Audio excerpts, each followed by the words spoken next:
উমর বলছেন আবু বকর আমরা নবীকে এতই ভালোবাসি আর নবীও আমাদের এতই ভালোবাসেন, আজকে বিয়ের প্রস্তাব দিলাম, নবী কেন নাকচ করে দিলেন? নবী কি আমাদের ভালোবাসেন না? আবু বকর বলছেন ওমর এটা ওইটা কথা নয়, হয় না হয় আমার মহান আল্লাহ রাজি নাই, এই জন্য আমার নবীও রাজি হলেন না। আবু বকর বলছেন উমর হয়তো আমার নবী আল্লাহ রাজি নেই, এই জন্য হয়তো নবীও রাজি হইল না। তবে রাস্তার মধ্যে চলছেন, আবু বকর বলছেন ওমর তুমিও বিয়ের প্রস্তাব দিয়েছো, আমিও বিয়ের প্রস্তাব দিয়েছি, নবী নাকচ করে দিয়েছেন, কিন্তু আমাদের মধ্যে এমন একজন ব্যক্তি আছে গো, উনি যদি বিয়ের প্রস্তাব দেয় তবে নবী রাজি হয়ে যাবে। বললো সেটাকে, সেটা হলো শেরে খোদা আলী। জোরে বলুন। আলী যদি বিয়ের প্রস্তাব দেয় তবে নবী রাজি হয়ে যাবে। উমরে ফারুক বলছেন আবু বকর এটা কেমন কথা বলছো? আমাদের টাকা আছে, পয়সা আছে, গাড়ি আছে, বাড়ি আছে, সব কিছু আছে, যদি নবী আমাদের সঙ্গে রাজি না হয় তো আলী হলো একজন নবীর বাড়ির চাকর, নবীর বাড়ির গোলাম, ওই গোলামের সঙ্গে আমার নবী রাজি হবে কি করে? আবু বকর বলছেন ওমর পয়সার ঘামান দেখাইও না, পয়সার ফাকার করিও না, আমার মহান আল্লাহ যদি সেটাতে রাজি হয় তবে আমার নবী রাজি হয়ে যাবে। উমর পয়সার ফাকার দেখাইও না, আমার আল্লাহ যদি রাজি হয় তবে নবী রাজি। কি করব? চলো আলীর কাছে চলো। ইনারা দুইজন যুক্তি করে আলীর কাছে পৌঁছে গেল। ডাক দিচ্ছেন আলী। কি হলো? বলে আলী একটু কাছে আসো। চলে আসলো। কি হলো? বলে আলী আজকে তোমাকে একটা কথা বলবো ভাই। কি কথা? বললো ভাই রে, নবীর বেটি ফাতেমা আজকে 16 বছরের হয়ে গেছে, যুবতী হয়ে গেছে, এই ফাতেমার জন্য তুমি বিয়ের প্রস্তাব নিয়ে যাও। তো আলী বলছে আমি তো যাব, কিন্তু আপনারা কি গিয়েছিলেন? ইনারা বলছেন আলী আমরা গিয়েছিলাম, নবী নাকচ করে দিয়েছেন। আলী বলছেন ভাই রে যা কথা বলেছ আর বলিও না, তোমাদের সঙ্গে যদি নবী নারাজ হয়ে যায়, নাকচ করে দেয়, তো আমি তো হলাম একজন নবীর বাড়ির চাকর, ওই গোলামের সঙ্গে নবী রাজি হবে কি করে? নবী রাজি হবে না। ভাই রে আমি নবীর দরবারে যাব না। ইনারা দুইজন বলছেন আলী আমাদের মন বলছে, দিল বলছে তুমি গেলে হয়তো নবী রাজি হবে। আলী যাবে না, আর এরা দুইজন আলীর হাতখানা কি বলে ছাড়বে না। আলী তোমাকে যাইতেই হবে। ইনারা যখন ছাড়ে না, আলী তখন বলছে দেখো ভাই আমি নবীর দরবারে যাব ঠিক, তো বিয়ের কথা কিন্তু আমি বলবো না। এরা বলছে কেমন কথা? বিয়ে করবে তুমি, তো কে কথা বলবে? বলছে দেখো আমার তরফ থেকে তোমরাকে বিয়ের কথা বলতে হবে। ইনারা দুইজন মনে মনে চিন্তা করছে চল আলীকে নিয়ে যাব আর নবীর দরবারে গিয়ে ফাঁসিয়ে দিব, ওকে বলতেই হবে। কিছু লোক থাকে না যখন মারপিট লাগবে ধর মার, মারপিট লাগলো ওই লোকটার নাই, উড়ে গেছে বাড়ি, ওই লোকটা বাড়ি চলে গেছে। তো ওই রকম ইনারা দুইজন বলছেন আলী চলো চিন্তা নাই, তোমাকে বিয়ের কথা বলতে হবে না, আমরা তোমার তরফ থেকে বিয়ের কথা বলে দিব। কি হলো? ডিস্টার্ব হয়েছে নাকি? বসে যান, আমরা বলবো। ইনারা দুইজন যুক্তি করে যাচ্ছেন, কিন্তু আলী বলছে দেখো ভাই নবীর দরবারে যাচ্ছ ঠিক, ওখানে কি আহা উহু করবে না, তোমাদেরকে বলতে হবে। এরা দুইজন বলে চলো তো দেখি, চলো নবীর দরবারে। ইনারা তিনজন যাচ্ছেন বন্ধুরা, আর ওই দিকে আমার মহান আল্লাহর অর্ডার হয়ে গেল। আল্লাহ বলে জিবরিল দেরি করো না, তাড়াতাড়ি করে চলে যাও। আল্লাহ গো কোথায় যাব?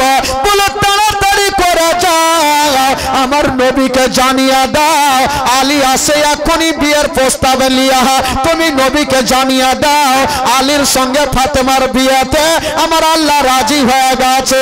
নবী গো আপনিও রাজি হয়ে যান। এই কথা যেমনই বলতে নাই, জিবরাইল পৌঁছে গেলেন, আমার নবীকে সালাম জানিয়ে দিলেন, আসসালাতু ওয়াসসালামু আলাইকা ইয়া রাসূলুল্লাহ, আসসালাতু ওয়াসসালামু আলাইকা ইয়া হাবিবাল্লাহ। নবী বলল কি বাবা কি খবর বলো ভাই। জিবরাইল বলছেন নবী গো এখনই আলী আসছে বিয়ের প্রস্তাব লিয়া, আমার আল্লাহ রাজি হয়ে গেছে, আপনিও রাজি হয়ে যান। এই কথা বলে দিয়া জিবরাইল চলে গেলেন। আর ইনারা তিনজন যুক্তি করে আমার নবীর দরবারে হাজির হয়ে গেল। ইনারা তিনজন গিয়ে আমার নবীর দরবারে হাজির, কেউ কোনো কথা বলে না। আমার নবী জিজ্ঞেস করছেন কাকে? আবু বকর, কিসের জন্য এসছো? আবু বকর লম্বা সুরে বলছে তার মানে আমি জানি না। উমার, কিসের জন্য এসছো? উমারও বলছে মানে আমিও জানি না। আলীকে বলছে আলী আচ্ছা কিসের জন্য এসছো? আলী চিন্তা করছি তো ফেঁসে গেলাম। এরাকে বুঝিয়ে সুঝিয়ে নিয়ে আসলাম, এরা বললো যে আমরা বলবো, আর এরা ফির শুরু করলে। আলী ওকে আবু বকরকে হুড়া মারছে, ওই বাড়ি থেকে ফাইসালা করে এসছো, তোমরা বলবে তো বলো। উমার বলছে, আবু বকর বলছে আমি বলবো না। উমার তুমি বলো, বলছে আমিও বলবো না। ইনারা দুইজন মুখ ঘুরিয়ে বৈশা আছে। আমার নবী আলীকে জিজ্ঞাসা করছেন আলী আমি উমারের কাছে শুনবো না, আবু বকরের কাছে শুনবো না, আমি তোমার জবান থেকে শুনতে চাই, বলো তুমি কেন এসছো? আলী বলো ফেঁসে গেলাম। আলী চিন্তা করছেন আল্লাহ গো আমি কেমন কথা বলবো, কেমন করে বলবো, কারণ আমি হলাম নবীর বাড়ির চাকর গোলাম, আর এই গরিবের সঙ্গে বাদশার বেটির বিবাহের কেমন কথা বলবো, আমি বলবো তো বলবো কি করে? আলী বলতে পারে না। আমার নবী বলছেন আলী দেরি করো না, তাড়াতাড়ি করে বলে দাও আমার কাছে কেন এসেছো। আচ্ছা বলুন তো ভাই, আলী যে আমার নবীর দরবারে কেন গেলেন আমার নবী জানে কি জানে না? একটু জোরে বলুন, জানে কি জানে না? আমার নবী সব জানে, আলীর জবান থেকে শুনবে তার জন্য বারবার জিজ্ঞেস করছেন আলী আচ্ছা বলো কেন এসছো? আলী দেখছেনই তো, না বললে চলবে না, নবী জিজ্ঞেস করেছে বলতেই হবে। বলছেন ইয়া রাসূলুল্লাহ আমি আপনার কাছে এসেছি। আরে এসছো তো দেখছি, কিসের জন্য এসছো বলো? আবার বলছেন ইয়া রাসূলুল্লাহ আমি আপনার কাছে এসেছি। বলতে পারে না, ভয় করছে যে বাপরে বলবো কি করে। আমার নবী বলছেন আলী আরে এসো বুঝলাম, কেন এসো বলো? আবার বলছে আমি আপনার কাছে এসেছি। বুকটা ফুটে কিন্তু মুখটা ফুটে না। আমার নবী বলছে আলী চট করে বলো। আলী বলছেন ইয়া রাসূলুল্লাহ আমি বলবো, তবে আলী বলার আগে পিছনে ঘুরে দেখছে কোন গুলখি আছে কিনা। গুলখি বুঝলেন? গুলখি কি বলে আপনাদের ভাষায় ওইটা? হল্লি, গল্লি, গল্লি, গল্লি গল্লি, কারণ আমাদের আর আপনাদের ভাষায় একটু টেঁড়া টুনিতে হবে। গল্লি দেখছে আলী যে ভাগার কোন রাস্তা আছে কি নাই, যদি রেগে যাই গল্লিতে ভাগে যাব বইলে তো দি। আলী ফের চিন্তা করছে যদি নারাজ হয়ে যাই তাহলে ফের মুশকিল হয়ে যাবে। আলী পিছনে ঘুরে দেখছেন অনেক গল্লি আছে, যদি নবীর আগে তবে গল্লি দিয়া ভাগব। বলছেন ইয়া রাসূলুল্লাহ আমি আপনার কাছে এসেছি আপনার ছোট্ট বেটি ফাতেমার বিয়ের প্রস্তাব লিয়া। যেমন কথা বলতো না আমার নবীর জবান থেকে বেরিয়ে গেল আলহামদুলিল্লাহ রব্বিল আলামিন। আমার নবী বলছেন আলী আমি এই বিয়েতে রাজি হয়ে গেলাম। জোরে বলুন। আলী আমি এই বিয়েতে রাজি হয়ে গেলাম। আলী বড় করে নিঃশ্বাস নিয়েছে, জান তো বাঁচলো। ভাবলাম রবি রাজি হবে না, এই তো রাজি হয়ে গেছে। যাক, আমার নবী জিজ্ঞেস করছেন আলীকে, আচ্ছা আলী বলো, তোমার সঙ্গে আমার ছোট্ট বেটি ফাতেমার বিয়ে দেব, তোমার কাছে কিছু আছে? আলী জবাব কি দিয়েছিলেন? আলী বলছেন, ইয়া রাসূলুল্লাহ, ইয়া হাবিবাল্লাহ, নবী গো, আমার কাছে এমন জিনিস আছে অন্য জনের কাছে পাওয়া যাবে না। কি আছে বলো? বলছেন, ইয়া রাসূলুল্লাহ, আমার কাছে দয়ার নবী মুস্তাফা আছে, আমার কাছে শেষ জামানার নবী আছে। আমার নবী বলছে, আলী আমি তো আছি, আর কিছু আছে? বলে, নবী গো, যে নবীকে পেয়ে গেল তার জন্য জান্নাত জাহান্নামের দরকার পড়বে না। বলছে, আলী সেটা নয়, তোমার কাছে বিক্রি করার কিছু আছে? বিয়ে তো দিব, বিক্রি করবা কি? আলী বলছেন, ইয়া রাসূলুল্লাহ, আমার কাছে বিক্রি করার মতো কিছুই নাই, তবে নবী গো, আমার কাছে একটা লোহার জেরা লোহার পোশাক আছে, যেই পোশাকটা পরে আমি যুদ্ধের ময়দানে যুদ্ধ করি। আমার নবী বলছেন, আলী যাও তুমি ওই পোশাকটা বিক্রি করে তাড়াতাড়ি করে কিছু টাকা নিয়ে চলে আসো।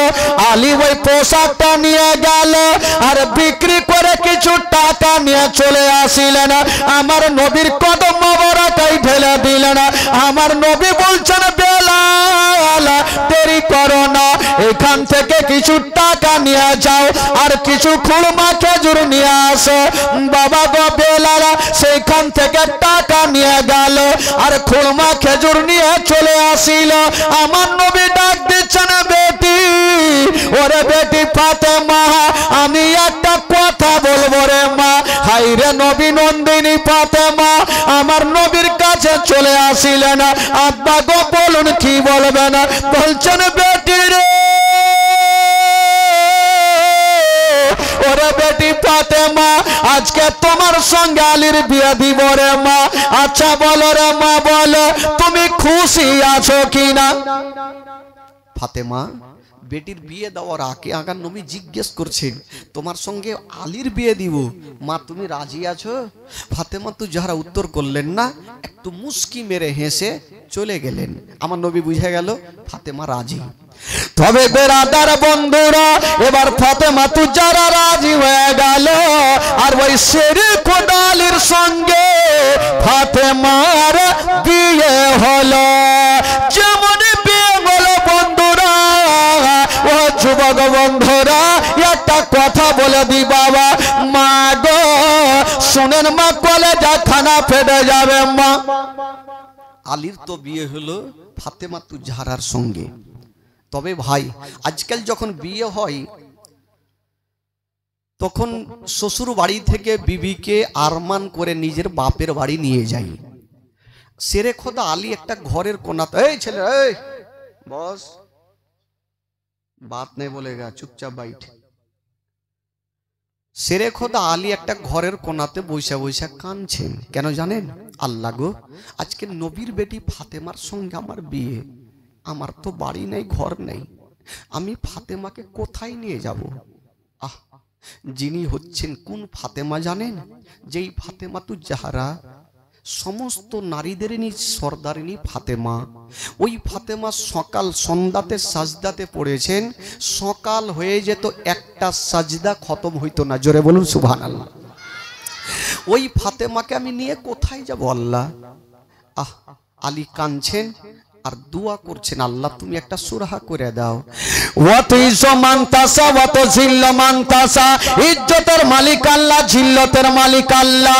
সামনে দিক থেকে একটা খোদার বান্দা চলে আসিল। ইয়া রাসূলুল্লাহ, আপনাকে একটা কথা বলবো। বলো। নবী গো, আমার আল্লাহ আমাকে কয়েকখানা ঘর দিয়েছে।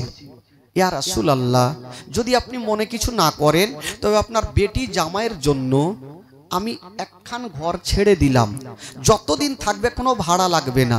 আমার নবী বলল, ঠিক আছে, তবে তোমার ঘরে আমি পাঠিয়ে দিব। তবে বেরাদার বন্ধুগণ একটা কথা বলি মা, এই বাবা এই তোরা কথা বলিস না রে বাবা, চুপচাপ একটু বস, একটু বস। আমার নবী মুস্তাফা বেটি ফাতেমাকে বিদায় দিচ্ছেন বাবা। তবে মা গো, যখন কোনো মা বিবাহর পরে শ্বশুর বাড়ি যায় মা, তবে ওই মা ডুগরে ডুগরে কান্দে। হাইরে নবী নন্দিনী ফাতেমা যেন ডুগরে ডুগরে কানতে লাগলো। আমার নবী বলছেন, বেটি রে কাঁদছো কেন মা? ফাতেমা বলছেন, আব্বা গো আমি সেটার জন্য কান্দি না। আব্বা গো আমার বিবাহ হয়েছে, আমি সেটার জন্য কান্দি না। বিদায় নিয়ে যাচ্ছি তাও কান্দি না। আব্বা গো আজকে আমি যাচ্ছি শ্বশুর বাড়িতে। আব্বা গো আমার মা জগতে বেঁচে নাই। আব্বা গো যার মা জগতে নাই তার দুনিয়াতে কিছুই নাই। আজকাল বেটি যখন যাবে শ্বশুর বাড়িতে, মার বুকে ঢুকে যাবে আর ডুগরে ডুগরে কাঁদবে। মা মাথায় হাত বুলিয়ে দিবেন, মা তুমি কান্দিও না রে মা, কান্দিও না। 2-4 দিন পরে আমি তোমার মা তোমার কাছে যাব। এই কথা বলে বেটিকে সান্ত্বনা দেয়। হাইরে নবী নন্দিনী ফাতেমার চোখ দিয়া চর চর করে পানি চড়ে যাচ্ছে মা। আমার নবী বলছেন, বেটি রে তুমি কাঁদছো কেন মা? বলছেন, আব্বা গো আমার মা জগতে বেঁচে নাই। বলি আব্বা আমার দুনিয়াতে কিছুই নাই। বেরাদার বন্ধুরা, হাইরে নবী নন্দিনী ফাতেমা ডুগরে ডুগরে কাঁদতে লেগেছেন বাবা। আমার নবী বলছেন, বেটি রে কান্দিও না রে মা, কান্দিও না, আমি সব সহ্য করিব রে মা, তোমার চোখের পানি সহ্য করব না। হাজার হলো বেটিকে বিদায় দিচ্ছেন, আমার নবীও কাঁদছেন। বেটি যখন চলে যাচ্ছেন আমার নবীর চোখ দিয়ে পানি। তবে ফাতেমা বলছেন, আব্বা গো আজকে যদি আমার মা থাকতো আব্বা, আমার মা আমাকে বুক খানে নিয়ে আদর করে নিত আব্বা। যখন আমি 7 বছর ছিলাম আমার মা আমাকে ছেড়ে চলে গেছে। তবে বাবা গো একটা কথা বলি, যার মা জগতে বেঁচে নাই তার দুনিয়াতে কিছুই নাই। পৃথিবীতে সব খুঁজে পাবেন গো, কিন্তু মার মতো একটা মা খুঁজে পাবেন না। হাইরে নবী নন্দিনী ফাতেমা বাপের হাত ধরেছেন, ডুগরে ডুগরে কাঁদছেন। আমার নবী বলছেন, বেটি রে ওরে বেটি তুমি যাও, তুমি চোখের পানি ফেলিও না। তবে বেটি একটা কথা বলো, আমি তোমার গরিবের সঙ্গে বিয়ে দিয়েছি রে মা, তার জন্য কি তুমি কাঁদছো? ফাতেমা বলছেন, আব্বা গো আমি সেটার জন্য কান্দি না আব্বা, আপনি আমার গরিবের সঙ্গে বিয়ে দিয়েছেন তার জন্য চোখের পানি ফেলি নাই গো আব্বা। তবে কাঁদছো কেন রে মা? বলছেন, আব্বা গো আমার মা নাই যে মার বুকে ঢুকে যাব। সেই দিন বাবা গো আমার নবী একটা কথা বলেছিলেন বাবা, ফাতেমার সঙ্গে সঙ্গে কান্না বন্ধ হয়েছিল। সেদিন আমার নবী একটা কথা বললেন মা, সঙ্গে সঙ্গে ফাতেমা কান্না বন্ধ করেছেন। কেমন করে জানেন? আমার নবী বলছেন, বেটি রে আজকে তুমি মার জন্য কাঁদছো রে মা। মা তুমি 7 বছর বয়সে মাকে হারিয়েছ, কিন্তু আমি 6 বছর বয়সে আমার মাকে হারিয়েছি। আমি মার ভালোবাসা পাইনি। হাইরে আমার নবী কাঁদছেন। হাইরে নবী নন্দিনী ফাতেমা বাপের চোখের পানি মুছে দিচ্ছেন। আব্বা গো আব্বা আপনি কাঁদবেন না, আমি আর কাঁদবো না, কথা দিলাম আব্বা কাঁদবো না। আমার নবী বলছেন, বেটি রে তবে তুমি যাও রে মা। হাইরে নবী নন্দিনী ফাতেমা সেইখান থেকে একটা বাড়িতে পৌঁছে গেছেন বাবা। যেমনই যেতে নাই মা, আমার নবী ফাতেমাকে 5টা মিনিট না দেখলে থাকতে পারে না। যেমনই পৌঁছে বলেছেন ভোরের সময়, কেউ বলেছে রাত্রের সময় আমার নবী দৌড়িয়ে চলে গেছেন আর ফাতেমার গেটে ডাক দিচ্ছেন। বাবা যেমনই ডাক দিয়েছেন বলছেন বেটি রে তাড়াতাড়ি করে দরজা খুলো রে। ফাতেমা ভাবছেন আল্লাহ এটা তো আমার মায়ের গলা, বাবার গলা লাগে, আমার আব্বা কি চলে আসিল। হাই রে নবী নন্দিনী ফাতেমা ভাবছেন আল্লাহ গো আমার আব্বা আমাকে 5টা মিনিট না দেখলে থাকতে পারে না। দৌড় দিয়ে গিয়া যেমনই দরজা খুলেছেন মা আমার নবীর ওপরে নজর পড়ে গেল। যেমনই নজর পড়েছে গো আমার নবীর চোখ দিয়া যেন ঝরঝর করে পানি ঝরছে। ফাতেমা বলছেন আব্বা গো আমি তো কালকে আসলাম আব্বা, আপনি আমাকে বিদায় দিলেন, হঠাৎ করে আপনি কেন চলে আসলেন আব্বা? আব্বা আমি জানি আপনি আমাকে এতটা ভালোবাসেন, আমাকে 5টা মিনিট না দেখলে থাকতে পারেন না।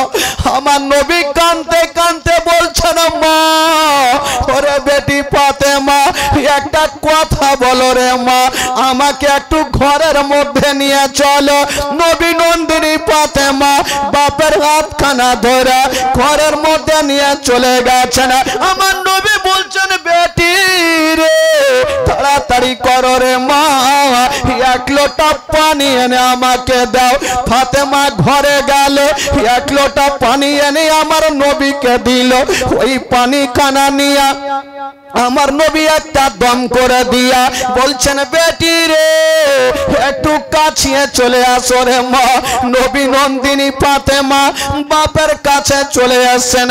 আমার নবী মুস্তাফা ওই পানিগুলা নিয়ে একটু ফাতেমার সিনাতে ছিটা মেরে দিলেন। আলীকে ডাকা হইল, আলীর চেহারাতে ছিটা মারলেন। বাবা আমার নবী বলছেন বেটি রে এবার আমি চললাম রে মা। যেমনই এই কথা বলতে নাই ফাতেমার দাঁড়িয়ে থাকতে পারলেন না। বাবা গো মা বলে যেন জমিনে পড়ে গেল আর কাঁদতে আরম্ভ করেছেন। আমার নবী বলছেন বেটি রে আমি চলে যাচ্ছি রে মা, তার জন্য কি তুমি কাঁদছো? নবী নন্দিনী ফাতেমা বলছেন আব্বা গো আমি সেটার জন্য কাঁদি না আব্বা গো, আজকে আপনি আমার বাড়িতে এসেছেন আব্বা, আমার মা যদি আসতো একটা রাত আমাকে বুকে নিয়ে ঘুমাতো, একটা রাত আমার পাশে থেকে আমার মাথায় হাতখানা বুলিয়ে দিত। আব্বা গো আমার মা জগতে নাই বলি আব্বা আমার দুনিয়াতে কিছুই নাই। নবী নন্দিনী ফাতেমা বলছেন আব্বা গো আজকে আপনি যেতে চাইলেন তাই আমার মার কথা মনে পড়ে গেল। আব্বা আজকে আপনি যেতে চাইলেন আমার মার কথা স্মরণ হয়ে গেল। আমার মা যদি আসতো একটা রাত আমার পাশে থাকতো, আমাকে ধরে গালে মুখে চুমা দিত। মা বেটিরা সব থেকে মাকে ভালোবাসে মা। সঙ্গে সঙ্গে ফাতেমা কাঁদতে লাগলো। আমার নবী বলছেন বেটি রে সময় হয়ে গেলে মা সবাইকে যেতে হবে মা, কেউ দুনিয়াতে থাকে না আর কেউ থাকবে না। আব্বা গো আব্বা একটা কথা বলবো আব্বা, আমার মা তো আমাকে 7 বছর ছেড়ে চলে গেছে আব্বা, আব্বা গো বলুন তো আমি এখানে থাকবো কেমন করে থাকবো? বাবা গো মা না থাকলে যা অন্ধকার হয়। আমার নবী বলছেন বেটি রে এবার বলো রে মা এবার আমাকে খুশি মনে বিদায় দাও। তবে বেটি একটা কথা বলে দি মা, তোমাকে একটা কথা বলে দি রে, এই যে আলীর সঙ্গে তোমার বিয়ে দিয়েছি। আলীকে ডাক দিল, আলী চলে এসেছেন লাব্বাক ইয়া রাসূলুল্লাহ। আমার নবী বলছেন আলী আমার পাশে দাঁড়িয়ে যাও। আলী দাঁড়িয়ে গেছেন আমার নবীর পাশে। আমার নবী মুস্তাফা বেটি ফাতেমার হাত ধরে বলছেন বেটি রে এই যে আজকে তোমার সঙ্গে আলীর বিয়ে দিয়েছি রে মা, আলীকে তুমি গরিব মনে করিও না, আলীকে তুমি দুর্বল মনে করিও না। ও বেটি ফাতেমা, আলী গরিব হতে পারে রে মা, কিন্তু আলীর সঙ্গে কাউরে তুলনা করা যাবে না। জোরে বলুন। মা, আলী গরিব হতে পারে মা, কিন্তু আলীর সঙ্গে কাউরি তুলনা হবে না মা, আলীকে তুমি গরিব বলিও না। তবে বেটি ফাতেমা রে, তোমাকে আর একটা কথা বলে যাই মা, এই যে আলী থাকলো রে মা, আর তুমি থাকলে এই আলীকে কোনোদিন একটা কষ্ট দিও না, আলীকে কোনোদিন একটা বড় কথা বলিও না।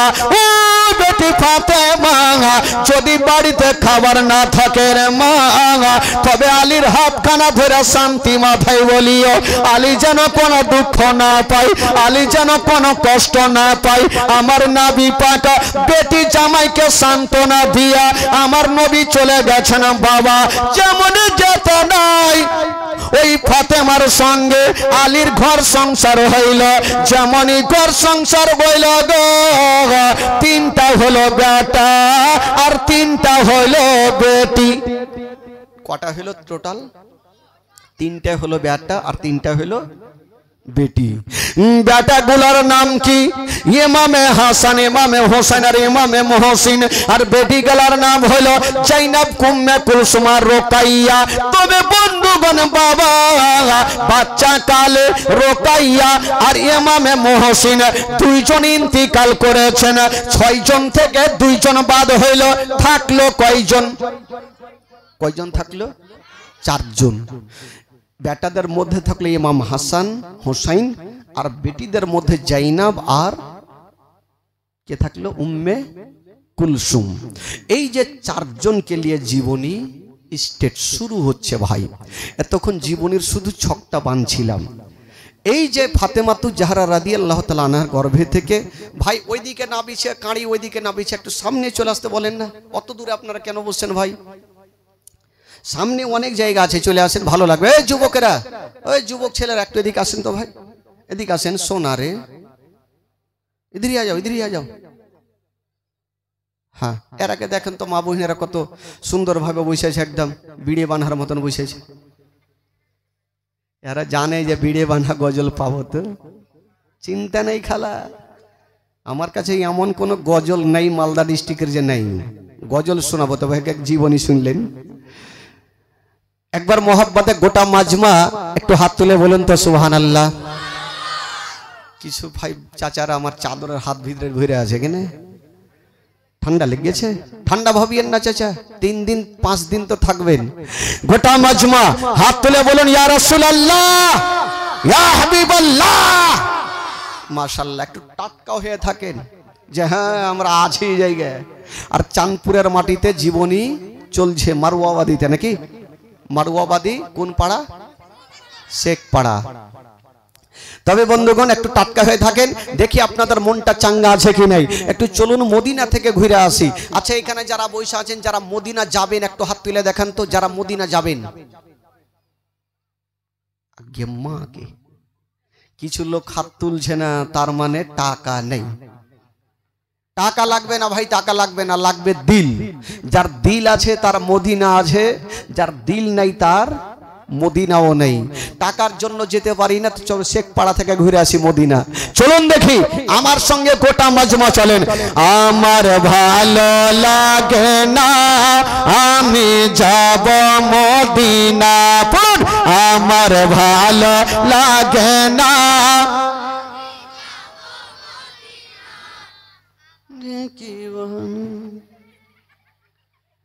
এতগুলা বৈশা আছেন, এরকম আওয়াজ হবে? আপনারা তো ভাবছিলাম যে কালিয়া চকের মানুষ হয়তো হাড্ডা হাড্ডি হবে। হ্যাঁ, সব দুর্বল হয়ে এসেছেন মনে হয়েছে। বাড়ি থেকে খেয়ে এসেছেন আমি ভালো করেই জানি, খাওয়া দাওয়া করেই তো বসেছেন। কেউ চুপ করে থাকবেন। পড়াতে যদি গুনাহ হয় আমাকে দিবেন, আর নেকি যদি হয় তো আপনারা ভাগ চুপ করে বেটে নিয়েন। পড়েন দেখি, কেউ চুপ করে থাকবে না। যোগ্যটা মাজমা পড়ুন। আমার ভালো লাগে না আমি যাব মদিনা, আমার ভালো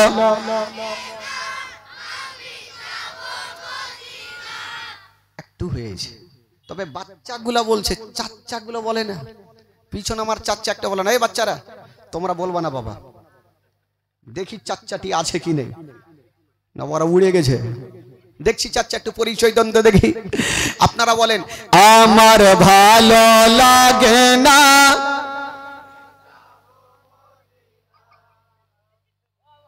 একটু আছে, যাইনি এখনো আছে। তবে একবার গোটা মাজমা পড়েন, আমার ভালো লাগে না আমি, জোরে, আমার ভালো লাগে না আমি মদিনাতে না গেলে মনে শান্তি হবে না। আমার ভালো, আরো জোরে, আমার ভালো লাগে না। মনে আছে যে আশা নবী গো হবে তোমার সঙ্গে দেখা, মনে আছে যে আশা নবী গো হবে তোমার সঙ্গে দেখা। ওগো পাখির মতো থাকতো ডানা, পাখির মতো থাকতো ডানা, উড়ে যাব মদিনায়। আমার ভালো লাগে না, জোরে জোরে জোরে, আমার ভালো লাগে না আমি, আমার ভালো লাগে না আমি। পাঁচ ওয়াক্ত নামাজ যারা করিবেন আদায়, পাঁচ ওয়াক্ত নামাজ যারা করিবেন আদায়। ওগো নামাজ না পড়িলে পরে নেকি মিলবে না। আমার ভালো লাগে না, আমার ভালো লাগে না আমি মদিনাতে না গেলে মনে শান্তি হবে না। আমার ভালো, একবার গোটা মাজমা বলুন তো সুবহানাল্লাহ, মাশাআল্লাহ। এইরকম যদি লোক বৈশা থাকে, কে কি বলছি রে বাবু, এরকম লোক বসে থাকলে বক্তাকে এমনিতে ভালো লাগবে। কিছু কিছু জায়গাতে যাই না তো লোক উঠা উঠি করে, তো বক্তার মিজাজ খারাপ হয়ে। এক জায়গাতে জালসা চলছে ভাই, জানেন জালসা চলছে, মিডিল থেকে একটা লোক কিন্তু মাথা তুলছে, বক্তা দেখতে পেয়েছে, ওর মিজাজ খারাপ হয়ে গেছে। রাগের মাথায় বক্তা ওকে বলছে আই, ই ভয় বসে গেছে। ও এমনিতে মাথা তুলে না, ওকে প্রচুর হারে লেগেছে পায়খানা। সব থামা যাবে ভাই, পায়খানা থামা যাবে না। 10 মিনিট পর আবার মাথা তুলছে, বক্তা ফের দেখে লেগেছে, ফের বসে গেছে।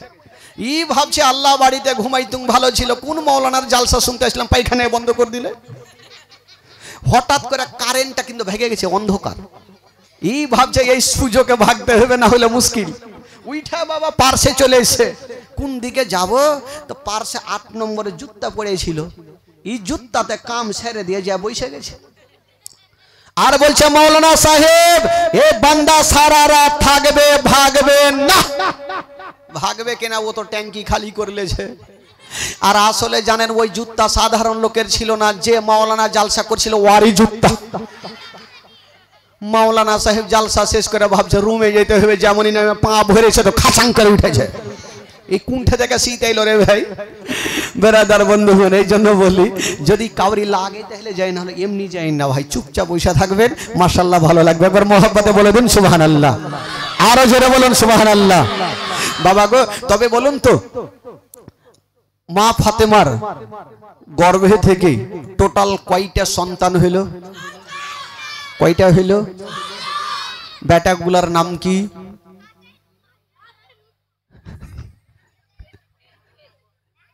আচ্ছা বলছে তো, বাচ্চাগুলা পারুক না পারুক উত্তর তো দিচ্ছে। কোনো কোনো জায়গাতে এরকম উত্তর পাওয়া যাবে না। মাওলানা সাহেব বইলে বৈশা আছে গোসলের ফরজ কয়টি, কেউ পারে না, কেউ পারে না।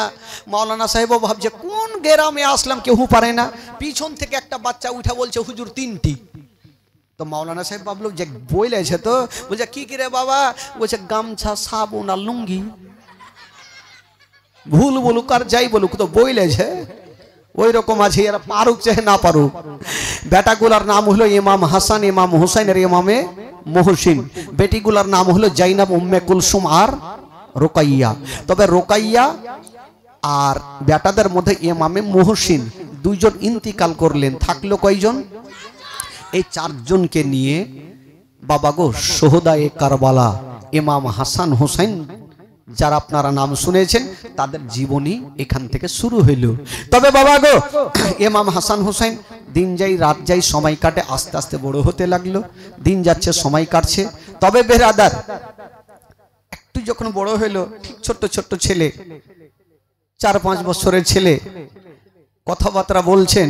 ইমাম হাসান আর ইমাম হুসাইন দুইজন ভাই একদিন সিলটে লেখা লিখেছেন। সিলট বুঝলেন? সিলট আজকাল আছে চাচা? সিলট আছে? সিলট কম আছে, মানে আগে তো সিলট ছাড়া কিছু ছিল না, এখন সিলট কম আছে। তো সিলটে লিখেছেন। বড় ভাই ইমাম হাসান বলছে, ভাই দেখছো আমার লেখা খুব ভালো। ইমাম হোসেন বলছে, তোমার মাথা খারাপ, তোমার থেকে আমার লেখা বেশি ভালো। ইমাম হাসান বলছে, হইতেই পারে না, আমি তোমার বড় ভাই, তোমার থেকে আমার ভালো। দুই ভাই বাবা কম্পিটিশন লাগলো। আমাদের বাড়িতে দেখবেন বাচ্চা কাচ্চা ছোট ছোট বাচ্চারা যে কম্পিটিশন লাগায়, ওই রকম ইমাম হাসান বলছে আমার লেখা ভালো, আর ইমাম হোসেন বলছে আমার লেখা ভালো। ইমাম হাসান বলছেন, বলে আমার ছোট্ট ভাই হোসেন একটা কথা বলে দি, তুমি যখন তোমার লেখা ভালো বলছো, আমি আমার বলছি ভালো, তবে ভাই রে দেরি করো না, তাড়াতাড়ি করে চলো। বলছে কোথায় যাব? বলে আর বিচার করব কার লেখা ভালো, চলো আমার মায়ের কাছে চলো। বলো ঠিক আছে। ওই দুনো ভাই গুটি গুটি পায়ে দুইখানা সিলট নিয়েছেন বাবা, আর মার কাছে পৌঁছে গেলেন। সিলট খানা সামনে রেখে দিয়া বলছেন, মা গো মা, আচ্ছা বলো মা, এটা আমার লেখা আর এটা আমার ছোট্ট ভাই হোসেনের লেখা, বলো মা কোনটা লেখা ভালো?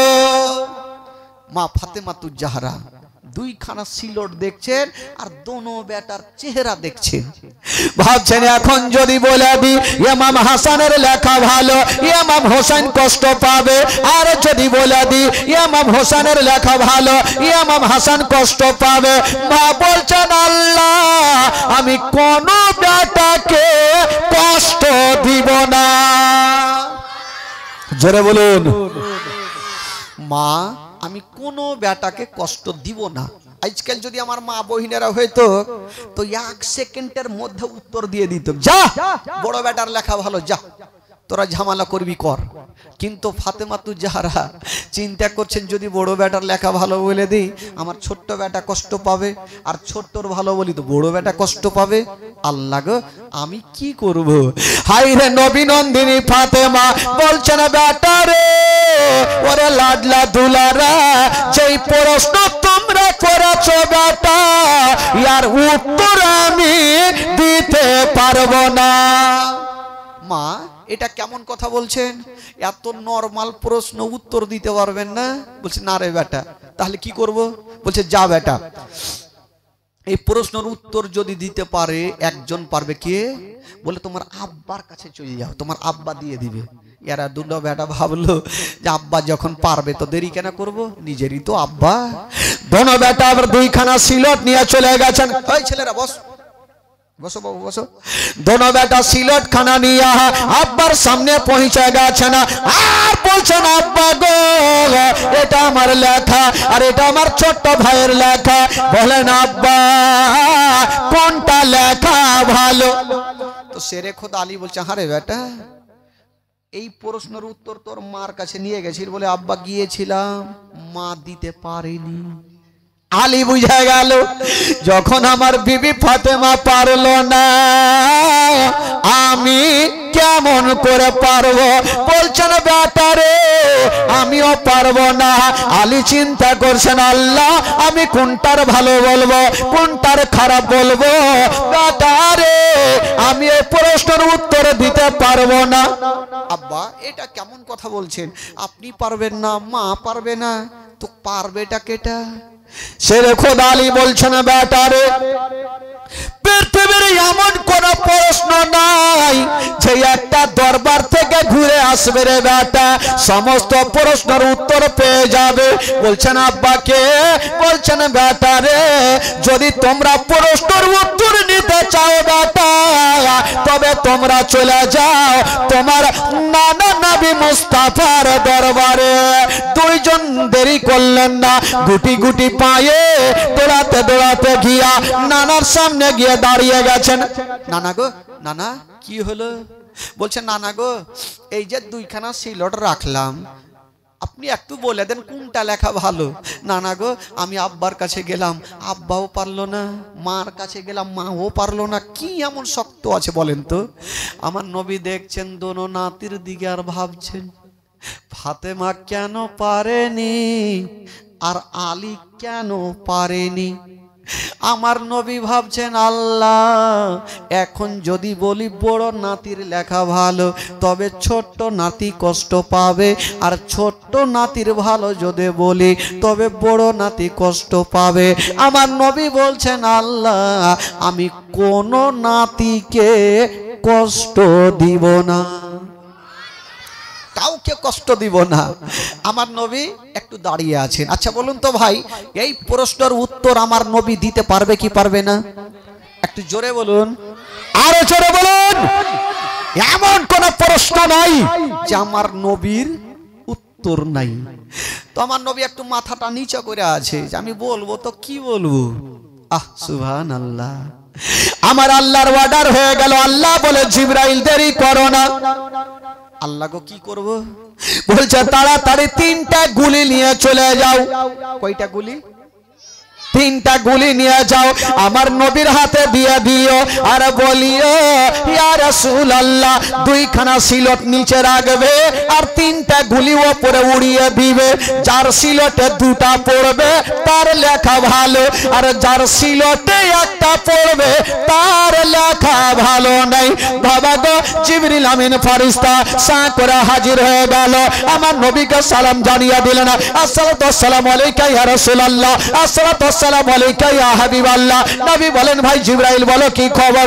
বলছেন নবী গো, আপনি আর দেরি করবেন না, এই যে 3টা গুলি আপনি নিয়ে নিন, আর দোনো নাতিকে বলে দেন 3টা গুলি উপরে চালাবো, যার সিলটে 2টা পড়বে তার লেখা ভালো, আর যার সিলটে 1টা পড়বে তার লেখা ভালো নাই। এই বলে দিয়ে জিবরাইল বাবা চলে গেলেন। আর আমার নবী মুস্তাফা দোনো নাতিকে কাছে ডাকলেন, ওরে আমার নাতিরা চলে আসো, তোমাদের উত্তর চলে এসছে। চলে আসলো। নানা গো কি উত্তর একটু বলেন? বলছে, ওরে আমার নাতিরা, এই যে দেখো আমার হাতে কয়টা গুলি আছে? বলে নানা 3টে। বলে নাতি তোমাদের সিলট কয়খান আছে? বলছে 2খান। তো নাতি আপনি চিন্তা করো, তোমরা চিন্তা করো, এই যে 2-3টা গুলি আমি ওপরে চালাবো, যার সিলটে 2টা পড়বে তার লেখা ভালো, যার সিলটে 1টা পড়বে তার লেখা ভালো নেই। ইমাম হাসান বলছে, চিন্তা নাই, আমার সিলটে 2টা পড়বে। ইমাম হোসেন বলছে, মাথা খারাপ, গুলি জিন্দেগিতে ওই দিকে যাবে না, আমার কাছে আসবে। এরা 2জন দেখছে। আমার নবী বলছে, ওরে আমার নাতির এবার রেডি হয়ে যাও, 3টা গুলি ওপরে চালাচ্ছি। কয়টা গুলি চালাচ্ছেন? 3টা গুলি ওপরে চালিয়ে দিয়েছেন বাবা। যেমন চালিয়েছেন মা, ওই 3টা গুলি ইমাম হাসান বলছে, গুলি রে তোকে ওপরে থাকতে হবে না, আমার সিলটে 2টা চলে আয়। ইমাম হাসান বলছে, আমার সিলটে আয়। ইমাম হোসেন ওই দিকে বলছে, খবরদার যাবি না, আমার সিলটে 2টাই। গুলিও বাবা চিন্তা করছে, করব তো করব কি। বাবা গো দেরি করলেন না, যেমন 3টা গুলি চালিয়েছেন বাবা, 1টা গুলি ইমাম হাসানের সিলটে পড়ে গেছে, আর 1টা গুলি ইমাম হোসেনের সিলটে পড়ে গেছে। আচ্ছা বলুন তো বাবা, কয়টা গুলি চালিয়েছিল? পড়েছে কয়টা, থাকলো কয়টা? ওই গুলিটা কোনঠে গেল? ওই গুলিটা বাবা ওপরে বান বান করে ঘুরতে আছে, কোন দিকে পড়ে না। ইমাম হাসান বলছে গুলি রে তোকে ঘুরতে হইবে না আমার কাছে। ইমাম হোসেন বলছে খবরদার ওই দিকে যাবি না, এদিকে আই। ই গুলি বাবা চিন্তা করছে এখন যদি ইমাম হোসেনের সিলটে যাই ইমাম হাসান কষ্ট পাবে, আর ইমাম হাসানের সিলটে যাই তাহলে ইমাম হোসেন কষ্ট পাবে, কি করব? ওই গুলি ঘুরছে, ইমাম হাসান ডাকছে নিজের সিলটে, ইমাম হোসেন ডাকছে ও নিজের সিলটে। কবি লিখেছেন বাবা, ও কম্পিটিশন চলছে দেখো হাতের লেখা লেখি, আরে কাহার হাতের লেখা ভালো মা বলো না দেখি, মা বলো না দেখি। তারিখে তার ভাষণা, তারিখে তার ভাষণা, দুইজনে সমান, ধীরে ধীরে চলেন নবী ঈদগাহের ময়দান, ধীরে ধীরে চলেন নবী ঈদগাহের ময়দান। জোরে বলুন সুবহানাল্লাহ, আরো জোরে। ও পিতাই আমার শেরে খুদা, মাতা জান্নাত রানী, নানা আমার কমলিওয়ালা মক্কি ও মাদানি, মক্কি ও মাদানি, মক্কি ও মাদানি। লুটিতে পারে নিশান, লুটিতে পারে নিশান এ জিদ মারওয়ান, ধীরে ধীরে চলেন নবী ঈদগাহের ময়দান, ধীরে ধীরে চলেন নবী ঈদগাহের ময়দান। দুই কাঁধেতে চেপে আছেন আমার হাসান হোসেন, ধীরে ধীরে চলেন নবী ঈদগাহের ময়দান। জোরে বলুন সুবহানাল্লাহ। একটা গুলি কোথায় ছিল ভাই? একটু জোরে বলুন। উপরে। ইমাম হাসান বলছে আমার দিকে আই, আর ইমাম হোসেন বলছে আমার দিকে যা। বিচার কি হবে? আমার নবী দেখছেন গুলির দিকে বন্ধুরা, ওই গুলি কোন দিকে যাই না, ইমাম হাসান সিলটে যাই না, ইমাম হোসেনের সিলটে যাই না, ওই গুলি ঘুরতে ছিল। আমার আল্লাহর অর্ডার হয়ে গেল, আল্লাহ বলে জিবরাইল দেরি করো না, তাড়াতাড়ি করে চলে যাও। আল্লাহ গো কোথায় যাব? বলো তাড়াতাড়ি করে যাও। আর যেই গুলিটা ওপরে ঘুরতেছে ওই গুলিটাকে তুমি দুই খণ্ড করে দাও। বাবা গো জিবরাইল আমিন সা করে হাজির হয়ে গেল। যেই গুলিটা ওপরে ঘুরতেছিল বাবা দুই খণ্ড করে দিয়েছেন। বাবা গো অর্ধেকটা ইমাম হাসানের সিলটে পড়ে গেছে, অর্ধেকটা ইমাম হোসেনের সিলটে পড়ে গেছে। আমার নবী পাক ডাক দিয়ে বলছেন, ওরে আমার নাতিরা তোমরা ভালো করে দেখেলা, তোমাদের দুইজনারই লেখা একই সমান। জোরে বলুন। তোমাদের দুইজনারই লেখা একই সমান। সুবহানাল্লাহ। কেমন আমার নবী বিচার করেছেন বাবা। শুধু এটা নয়, তবে বন্ধুগণ ভাই একটা কথা, ফাতেমাতুজ জাহরা ইমাম হাসান হোসেনের জীবনী আপনারা তো বহুবার শুনেছেন নাকি? কয়বার শুনেছেন মোটামুটি?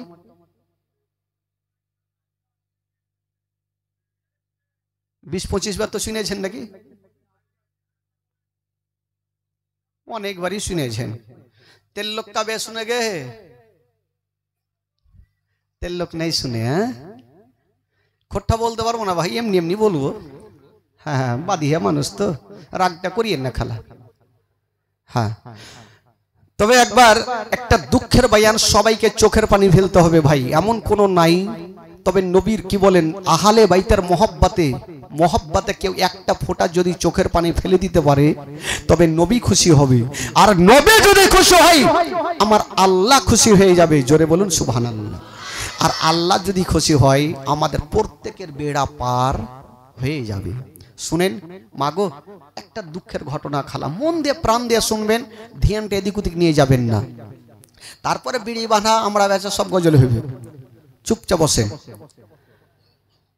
একদিন মা ফাতেমাতুজ জাহরা রাদিয়াল্লাহু তাআলা আনহা জায়নামাজ বিছিয়েছেন, আর ইমাম হাসান হোসেন গিয়ে জায়নামাজে বসে গেলেন। ফাতেমাতুজ জাহরা বলছেন, বেটা রে, ও বেটা, এটা জায়নামাজ বিছালাম খেলার জন্য না, বসার জন্য না, দোনো ছেলে বলছেন মা গো আমি জানি এটা খেলার জন্য না, কিসের জন্য? বলছেন বেটা কিসের জন্য বলো। তখন দোনো ছেলে মাকে উত্তর দিচ্ছেন, মা এই যাই নামাজ বিছালেন একটাই কারণ, সেটা হচ্ছে আল্লাহর ইবাদত করার জন্য। জোরে বলুন, আরো জোরে বলুন, আল্লাহর ইবাদত করার জন্য মা। আরে বেটা তোরা যখন জানিস যে ইবাদত করার জন্য, তবে বসলি কেন রে বেটা? দোনো ছেলে একটা উত্তর করছেন। কি উত্তর জানেন? আহ মা গো একটু শুনেন মা। ভাই এই ছোট্ট বাচ্চারা কি কথা বলিও না বাবা, এই কথা বলিস না ছেলে। দোনো ছেলে মার কাছে একটা আবদার করছেন, প্রশ্ন করছেন, মা আমরা কি অনেক গরিব হয়ে গেছি মা? এই কথা যেমনই দোনো ছেলের মুখে বের হওয়া, নবী নন্দিনী ফাতেমার কলেজাখানা ফেটে গেল, কানতে আরম্ভ করলেন। আরে বেটা আজকে গরিব কথাটা তোরা কেন বললি বেটা? দোনো ছেলে বলছেন, মা গো বলবো না তো কি করব মা? মা গো মা আমরা সত্যি কথা বলেছি মা। বেটা একবার বলো তোমরা কেন গরিব বলেছ? দোনো ছেলে বলছেন, মা গো ওই যে দূরে তাকিয়ে দেখো মা, ছোট ছোট ছেলেরা নতুন নতুন জামা পরে আছে মা। তার মানে মা কালকে হলো ঈদের নামাজ মা, অন্য অন্য ছেলেরা নতুন পোশাক পরেছে মা, আমরা কি নতুন পোশাক পাবো না? যেমন এই কথা বলা হাইরে নবী নন্দিনী ফাতেমার চোখ দিয়ে যেন পানি থামলো না। দোনো বেটাকে বুকখানে পরে দিয়া গালে মুখে চুমা খাচ্ছেন বাবা। আর বলছেন, বেটা রে তোমরা এই ধরনের প্রশ্ন করেছো বেটা, তবে আমার কাছে উত্তর লিয়ে লাও বেটা। যখন তোমরা পোশাক চেয়েছো বেটা, যাও রে বেটা যাও, কালকে ঈদের নামাজের আগে আগে তোমাদের নতুন পোশাক তৈরি হবে বেটা। দোনো ছেলে বলছেন, মা এটা কেমন কথা বলছেন? ঈদ কালকে মা, আর কোন এমন দর্জি আছে টেলার আছে হঠাৎ করে এরকম পোশাক সিলিয়ে দেবে মা? ফাতেমা বলছেন, বেটারে তোমরা চিন্তা করো না, আমি কথা দিলাম বেটা কালকে যেখান থেকে হোক না কেন তোমাদের পোশাক দিয়ে দিব বেটা। দোনো ছেলে বলছেন, মা গো তুমি সত্যি কথা বলো মা, তুমি পোশাক দিবে কি দিবে না? বলেছিলেন বেটা রে আমি তোমার মা, কোনদিন মিথ্যা কথা বলি নাই রে বেটা, আমি কথা দিলাম রে লাডলা, কালকে ঈদের নামাজের আগে আগে তোমাদের নতুন পোশাক তৈরি হবে বেটা। দোনো ছেলে ভাবছেন, মা তো কোনোদিন মিথ্যা কথা বলেনি, আজকে হয়তো মিথ্যা বলবে না। দোনো ছেলে মাকে বিশ্বাস করে চলে গেছেন। আর মা ফাতেমা তো যাহারা সন্ধ্যার টাইমে সিজদাতে পড়ে গেছেন, আল্লাহর দরবারে কাঁদছেন, আল্লাহ আল্লাহ গো কালকে ঈদের নামাজ, আমার দোনো বেটা নতুন পোশাক কি পাবে না? ভাইরে ফাতেমা কাঁদছে চোখ দিয়া পানি। মা গো মা শুনেন ঘটনা, এই ঘটনা যখন বইয়ে পড়েছিলাম মা চোখের পানি ধরে রাখতে পারি। হাইরে নবী নন্দিনী ফাতেমা, কি হয়েছে ভাই? কে চিৎকার করছে কেন? আচ্ছা বাইরে আছে, ওদিকে কান দিয়েন না, একটু চুপচাপ বসে। হাইরে নবী নন্দিনী ফাতেমা বলছেন বেটার, বলছেন আল্লাহ গো আমার দোনো বেটার কাছে আমি ওয়াদা করেছি, আল্লাহ আমার দোনো বেটার জন্য নতুন পোশাক দিয়ে দিব। হাইরে ফাতেমা আল্লাহর দরবারে দুইখানা হাত তুলেছেন বাবা, তবে ফাতেমার দোয়া আল্লাহ দরবারে কবুল হয়ে গেল। আমার মা বোনেরা যদি দোয়া করে তবে কবুল হবে না, কিন্তু ফাতেমার দোয়া আল্লাহ দরবারে কবুল হয়েছিল। কেন রে বাবা? যেই ফাতেমা বাবা গো সন্ধ্যার টাইমে সিজদাতে পড়তেন সকাল হয়ে যেত একটা সাজদা খতম হতো না। সকাল হয়ে যেত একটা সাজদা খতম হইতো না। আজকা ফাতেমা ডুগরে ডুগরে কাঁদছেন, আল্লাহ তুমি আমার দোনো লালের জন্য একটু পোশাকের ব্যবস্থা করে দাও আল্লাহ। যদি পোশাক না পাই সকাল বেলাতে আমার দোনো বেটা এসে আমাকে বলবে মা মা পোশাক কোথায়, আমি উত্তর কি দিব? যেমনই ফাতেমা দোয়া করেছেন বাবা আল্লাহর দরবারে দোয়া কবুল হয়ে গেল। আল্লাহ বলছেন জিবরাইল দেরি করো না, তাড়াতাড়ি করে জঙ্কি বলে জান্নাতে চলে যাও। আল্লাহ গো কেন? বলে জান্নাতে যাও আর দুটা সাদা রঙের পোশাক লিয়ে লাও আর আমার হাবিবের বেটি ফাতেমার হাতে দিয়া দাও। আইরে জিবরিল আমিন ফেরেশতা জান্নাতে চলে গেছেন বাবা, আর জান্নাতে গিয়া দুটা সাদা রঙের পোশাক নিয়া একটা পুটলি তৈরি করেছেন বাবা। আর ফাতেমার গেটে এসে ডাক দিচ্ছেন, ও ফাতেমা তুমি দরজা খুলো। ফাতেমা তো যাহারা সিজদাতে মাথা দিয়েছিলেন বাবা, ডান দিকে সালাম ফিরাইয়া বাম দিকে সালাম ফিরাইয়া যেমনই দরজা খুলেছেন বাবা, দরজা খোলার আগে জিজ্ঞেস করছেন কে আছো গো, কে বাইরে থেকে ডাক দিচ্ছ বলো। বলছেন ফাতেমা দরজা খোলো। তবে জিবরিল আমিন ফেরেশতা নিজের নামখানা বললেন না, নিজের পরিচয় বললেন না। জিবরাইল বলছেন ফাতেমা তুমি দরজা খোলো, আমি হলাম ইমাম হাসান হোসাইনের দরজি। জোরে বলুন, আরো জোরে বলুন, আমি হলাম ইমাম হাসান হোসেনের দর্জি। ফাতেমা ভাবছেন আল্লাহ এই দর্জিকে তো আমি ডাকিনি, ই আসলো কোথায় থেকে, একবার যাই দেখি। যেমনই গিয়েছেন বাবা দেখছেন মা একজন লম্বা লোক পুটলি নিয়ে দাঁড়িয়ে আছে। ফাতেমা চিনহে না, ওই পুটলি খানা দিলেন ফাতেমাকে। পুটলি খানা নিয়ে ঘরে চলে গেছেন, দরজা লাগিয়ে দিয়েছেন। যেমনই দরজা লাগিয়েছেন মা ফাতেমা বলছেন আল্লাহ গো একবার পুটলি খুলে দেখি। যেমনই পুটলি খানা খুলেছেন বাবা, ওই পুটলির মধ্যে কোনো খাবার ছিল না, ওই পুটলির মধ্যে দুটা জান্নাতে সাদা রঙের পোশাক ছিল। দুটা জান্নাতি সাদা রঙের পোশাক। ফাতেমা দেখেছেন কতটা খুশি হবে। আহারে আমার দোনো বেটাকে তো আমি সাদা পোশাক গুলা তো দিতে পারবো। ফাতেমা তো যাহারা যাই নামাজ এবার কি বললেন, 2 রাকাত শুকরানা নামাজ আদায় করলেন। আল্লাহ গো তুমি ছাড়া কেউ নাই আল্লাহ। এবার ওই দুটা পোশাক একটু ধ্যান দেন ভাই, দুটা পোশাক রেখে দিয়েছেন একটা চেয়ারের ওপরে। আর ফাতেমা ভাবছেন সকালবেলাতে দোনো বেটাকে পড়াবো। পড়ানোর আগে আমার নবী চলে আসলো। হারে বেটি বেটি ফাতেমা আচ্ছা বলো তোমার ছেলেদের জন্য পোশাক তুমি বানিয়েছো মা? ফাতেমা বলছেন আব্বা গো বানাবো কেমন করে? আব্বা দেখেন পোশাক তৈরি হয়ে আছে।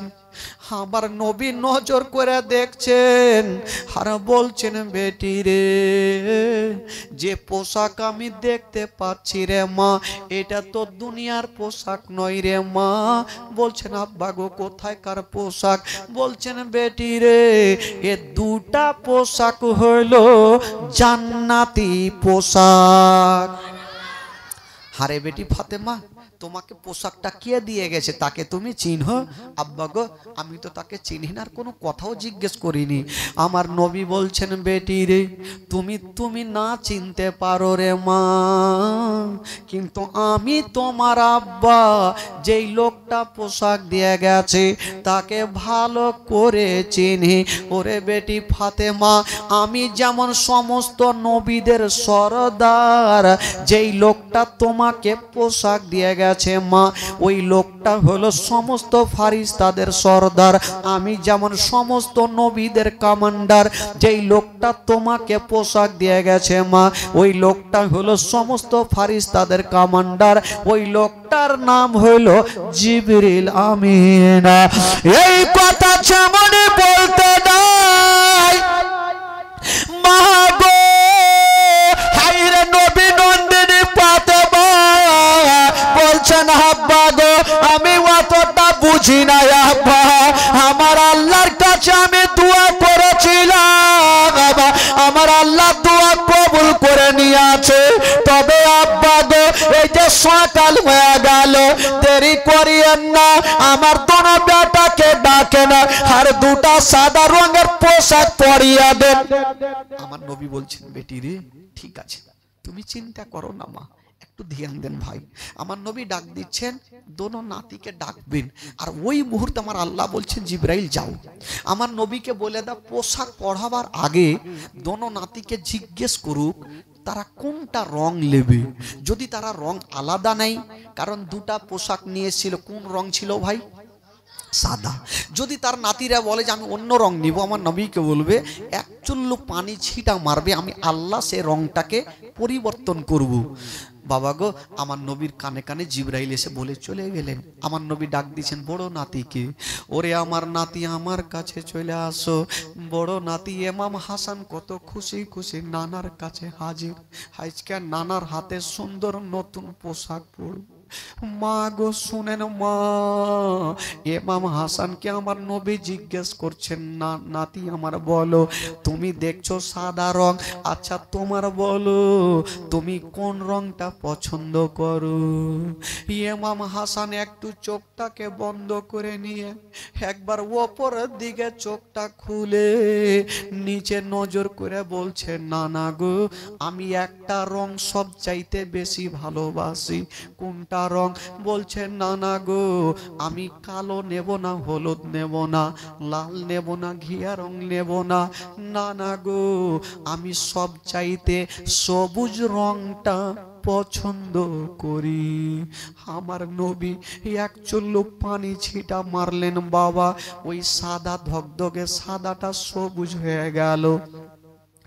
বাবা ইমাম হাসানের গায়ে পড়িয়ে দিয়েছেন, ডাক দিচ্ছেন ছোট্ট নাতি হোসাইনকে, ও নাতি আমার চলে আসো।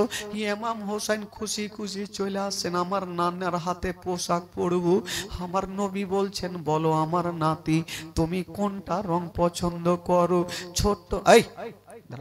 ছোট্ট নাতি ইমাম হোসেন বলছেন, না না গো, আমি কালো নেব না, সবুজ নেব না, হলুদ নেব না, সাদা নেব না, না না গো, আমি সব চাইতে লাল রংটা পছন্দ করি। আমার নবী পানি ছিটা মারলেন, ওই সাদা জামাখানা লাল হয়ে গেল। ইমাম হোসেনকে পরিয়ে দিয়েছেন। ইমাম হোসেন লাল জামা পরে একদিকে আছে, ইমাম হাসান সবুজ জামা পরে একদিকে আছে। কিন্তু বেরাদার, কোন বাপ এমন নাই ঈদের দিনে বেটাকে পোশাক পরাবার টাইমে কোন বাপের চোখের পানি পড়বে না, সেই জন্য পড়বে না। ঈদের দিন মানে আমাদের খুশির দিন, বেটাকে পোশাক পরাবে। বেটা যদি রাজি হয়ে যায়, বেটা যদি মুস্কি মেরে হেসে যায়, তবে বাপের দিলখানা ভরে যাবে, মায়ের দিলখানা ভরে যাবে। সেই দিন আমার নবী পোশাক পরিয়েছেন, আমার নবী খুশি হলেন না। আমার নবীর চোখ দিয়ে ঝরঝর করে যেন পানি ঝরে গেল। হাইরে নবী নন্দিনী ফাতেমা পার্শ্বে বসেছিলেন। আব্বা গো, আব্বা গো, আপনি কানতে কেন লাগলেন আব্বা? ঈদের দিনে আপনি কানছেন কেন আব্বা? বলছেন বেটি ফাতেমা, আজকে আমার দোনো নাতিকে পোশাক পরিয়ে দিয়েছি রে মা, কিন্তু আমি চোখের পানি ধরে রাখতে পারলাম না। আব্বা একটু বলেন আব্বা, আপনি কাঁদছেন কেন? আমার নবী বলছেন বেটি রে, আমি কেন কাঁদছি রে মা, যদি তোমাকে কথাটা বলে দিই তবে তোমার পা থেকে জমিন সরে যাবে মা। আব্বা গো বলেন কেন কাঁদছে? নবী আমার বলছেন বেটি রে আমি এই জন্য কাঁদতে লাগলাম রে মা, ওই যে দেখছো আমার বড় নাতি আজকে সবুজ রংটা পছন্দ করেছে রে মা। এমন একদিন সময় আসবে রে মা আমার বড় নাতিকে যখন দুশ্মনেরা বিষ পান করাবে আমার বড় নাতির সমস্ত যেন শরীরখানা চেহারাখানা সবুজ হয়ে যাবে। এই জন্য আমার বড় নাতি আজকে সবুজ রংটা পছন্দ করেছে। আজকে আমার ছোট্ট নাতি লাল রংটা পছন্দ করেছে মা। কারবালার প্রান্তরে যখন দুশ্মনেরা তীর নিক্ষেপ করবে, তীর চালাবে, আমার হোসাইনের সিনাতে ৭২ খানা তীর লাগবে। সেই দিন গোটা কারবালা রক্তাক্ত হয়ে যাবে। এই জন্য আমার ছোট্ট নাতি ওই লাল রংটা পছন্দ করেছে। হাইরে নবী নন্দিনী ফাতেমার চোখ দিয়ে পানি থামে না। আল্লাহ আমার বড় বেটা বিষ পান করে ইন্তিকাল করবে, আমার ছোট্ট বেটা তীর খেয়ে আঘাত খেয়ে দুনিয়া ছাড়বে, আমি মা কেমন করে সহ্য করিব? সন্তান যদি কষ্ট পায় তার থেকে মায়ের কলেজা খানা বেশি খা। হাইরে নবী নন্দিনী ফাতেমা কাঁদতে আছেন। আমার নবী বলছেন বেটি তুমি কান্দিও না রে মা, কান্দিও না, কপালে যেটা লেখা আছে রে মা সেটা হবে। ফাতেমা বলছেন আব্বা গো দুনিয়ার কথা মিথ্যা হবে, আপনার কথা মিথ্যা হবে না। তবে আব্বা গো আপনি কেমন করে জানলেন? বলছেন বেটি রে আমি পোশাক পরাবার আগে জিবরিল আমিন আমার কানে কানে বলে গেছে এই যে মাটিখানা দিয়েছে মা, আর বলে গিয়েছে এই মাটিখানা যখন রক্ত হবে সেদিন ইমাম হোসেন কারবালায় শহীদ হবে।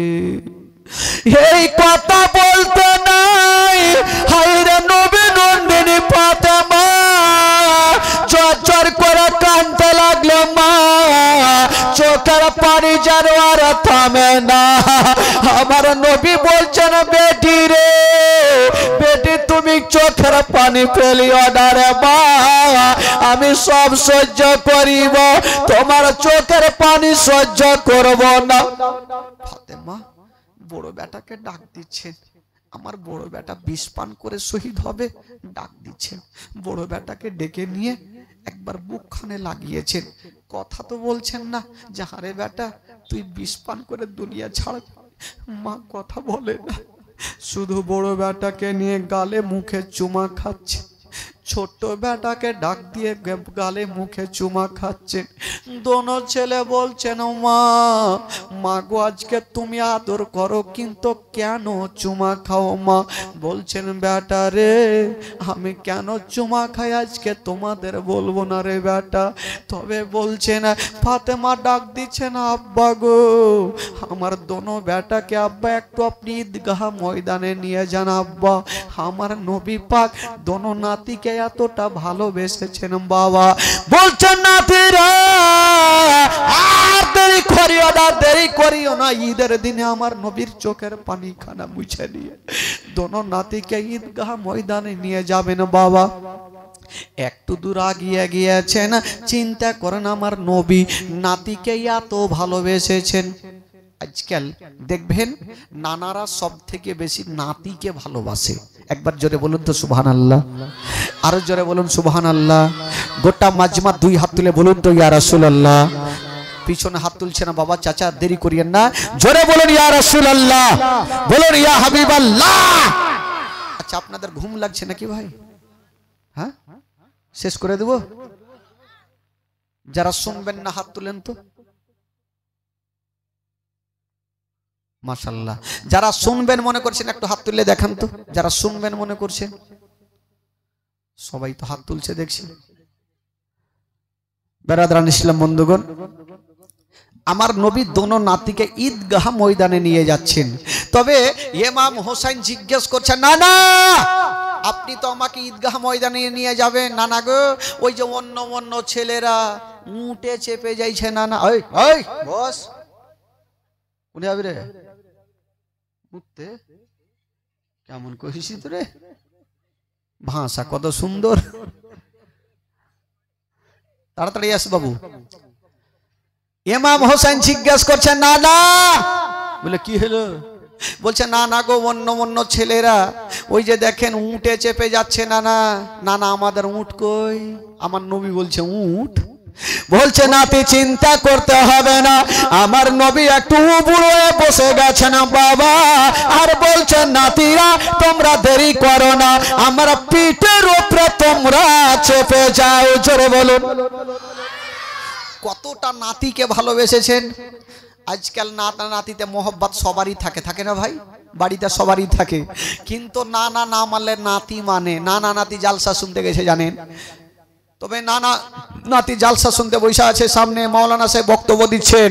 এই কেউ ঘুটনির ওপর থেকে কি বলে লুঙ্গি উঠাইবেন না। ঘুটনি বুঝলেন? ঘুটনি কোনটাকে বলে? হাইন, আইন না গাইন কি কুছ আল্লাহ জানে। বলছে ঘুটনির ওপর থেকে লুঙ্গি যেন না উঠে। তো নাতি নানা নাতি দুটা তো শুনেছে, শোনার পর বাড়ি যাইছে। চল নাতি বাড়ি যাব। যাইতে যেতে একটা ছোট্ট নদী ছিল, নদী পার হয়েছে। তো নাতি তাকিয়ে দেখছে যে নানার লুঙ্গি কিচ্ছু ভিজায় না, শুক্ষা আছে, আর নাতির লুঙ্গি গোটটা ভিজে গেছে। তো নানা জিজ্ঞেস করছে নাতিকে, এই তোর লুঙ্গি কেন ভিজাবে? বলছে না না, মাওলানা সাহেব ওয়াজ করলে যে ঘুটনির ওপর থেকে লুঙ্গি না উঠে, পানি বেড়ে গেছে তাই ভিজে গেছে, উঠাইনি।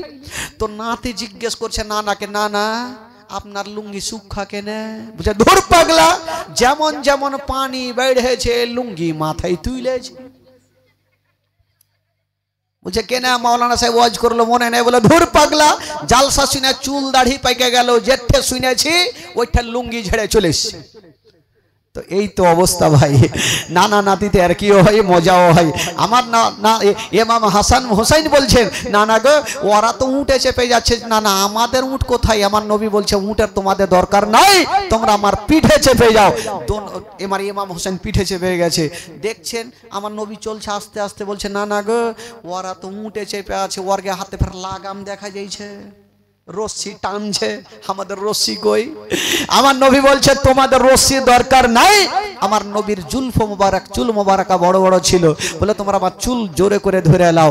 আর যদি তোমাদের মনে লাগে আমাকে জোরে চলতে বলবে, চুল তোমরা জোরে টান দিবে, আমি জোরে চলবো, আর আস্তে টানলে আস্তে চলবো।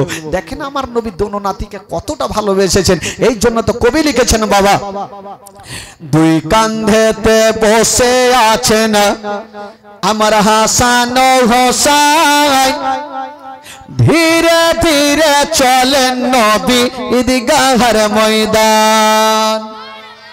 একটু জোরে বলুন।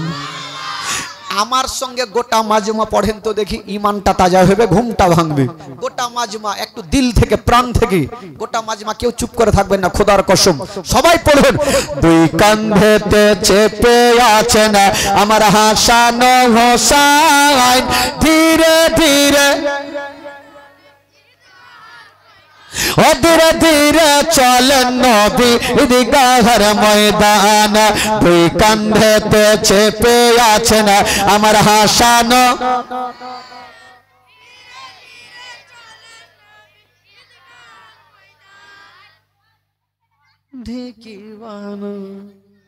এতগুলো চাচা বৈশা আছেন। চাচা গো আপনারা যদি এরকম 4 দিন বৈশা থাকেন তো বক্তার এমনি নিন চলে আসবে, কারণ আপনাদের চোখের দিকে দেখে ভয় লাগছে। কেউ জীবনী শুনছে তো চোখ বন্ধ করে শুনছে।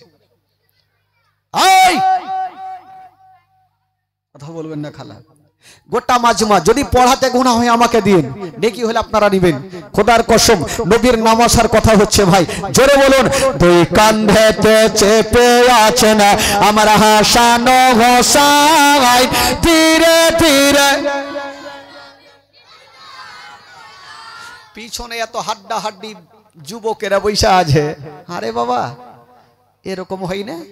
আজকাল মা বোনদের গীত দেখেছেন? মা বোনদের গীত একটা মা জানে বাকি জানে না। একজন বলছে লাসা, বাকিটি বলছে কাঁসা, জানে না কিন্তু সুর তো দিছে। আপনারা ওইরকম না জানেন ভাই, সুর তো দিবেন একটু, গোটা মাজমা দেন। দুই কাঁধেতে বসে আছেন আমার হাসান হোসাইন, ধীরে ধীরে আরো জোরে, ধীরে ধীরে চলেন নবী। দুই কাঁধেতে চেপে আছেন আমার হাসান হোসাইন, ধীরে ধীরে চলেন নবী। ও ধীরে ধীরে কাল সকালে ঈদের নামাজ পড়বো মা জননী, এখনো কি নতুন পোশাক কিনা মোদের হয়নি। কাল সকালে ঈদের নামাজ পড়বো মা জননী, এখনো কি নতুন পোশাক কিনা মোদের হয়নি, কিনা মোদের হয়নি। जन्नत रानी माँ फातिमा, जन्नत रानी माँ फातिमा, कोरोना बयान, धीरे धीरे चलन नबी ईदगाह मैदान, धीरे धीरे দুই কাঁধেতে চেপে আছেন আমার হাসান হোসাইন, ধীরে ধীরে চলেন নবী ঈদগাহের ময়দান, ধীরে ধীরে চলেন নবী ঈদগাহের ময়দান। ও পিতা আমার শেরে খোদা, মাতা জান্নাত রানী, আরে নানা আমার কমলিওয়ালা মক্কি ও মাদানী।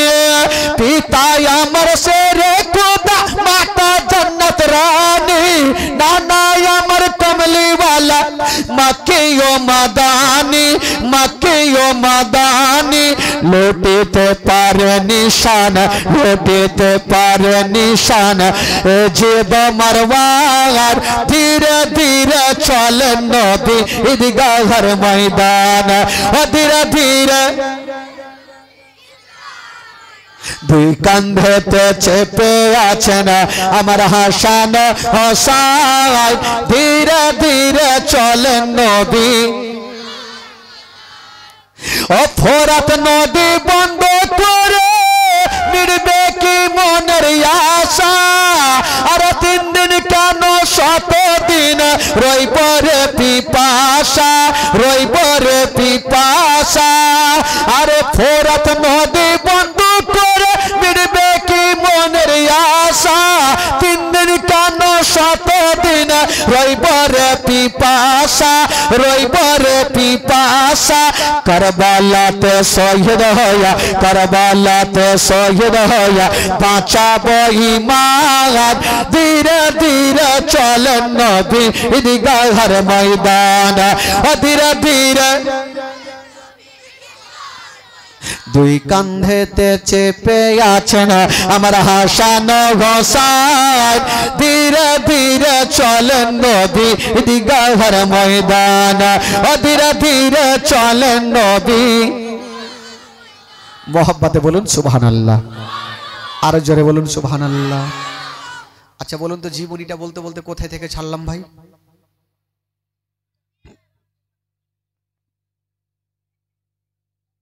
কোনটা থেকে ছাড়লাম?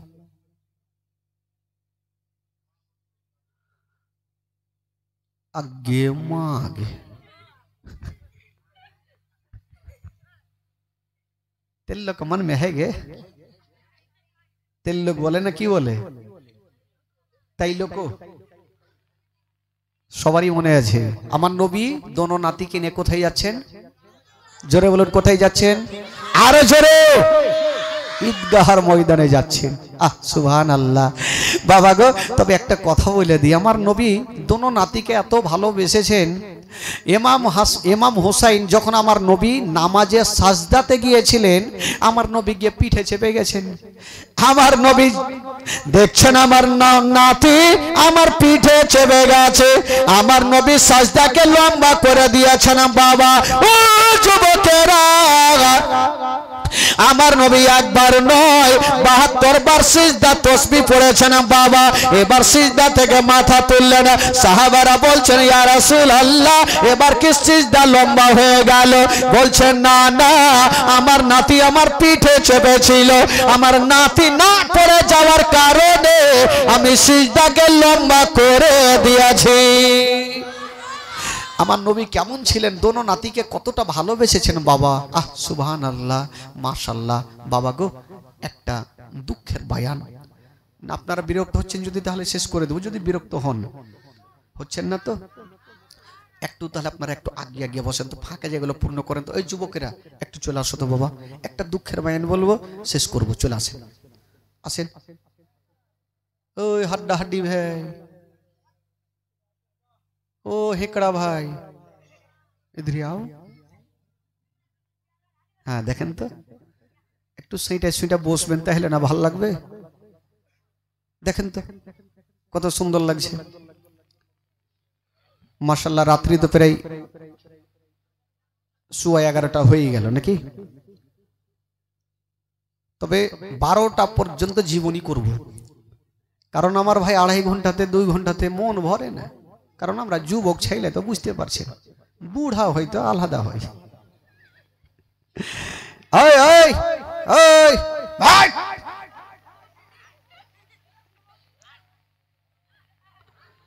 আলাদা হয়, কারণ আপনারা মোহব্বত ভালোবাসা দিয়ে এরকম বসে থাকবেন। 4 দিন ইনশাল্লাহ 3 ঘন্টা 2.5 ঘন্টা করে জীবনী হবে, মিনিমাম 2.5 ঘন্টা। 2.5 ঘন্টার নিচে না, মানে 2 ঘন্টা অনেক বক্তা থাকে যে 2 ঘন্টা বলে দিল শেষ, আমি হবে না ভাই। 2.5 থেকে 3 ঘন্টা বলবো ইনশাল্লাহ, থাকলেও ভালো আর না থাকলেও ভালো। না থাকলে আর কি করবো, এমনি এমনি বইকে চলে যাবো। তবে আসুন একবার জোরে সোরে গোটা মাজমা দরুদ পাক পড়ুন, গোটা মাজমা পড়ুন। আল্লাহুম্মা সাল্লি আলা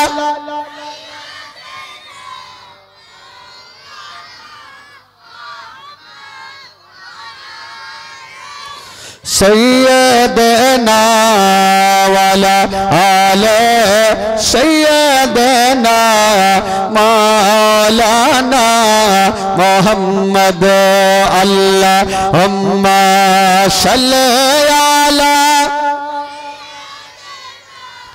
मौलाना मोहम्मद वाला आले सैयदना वाला आले सैयदना मौलाना मोहम्मद सल्लल्लाहु ताला अलैहि वसल्लम।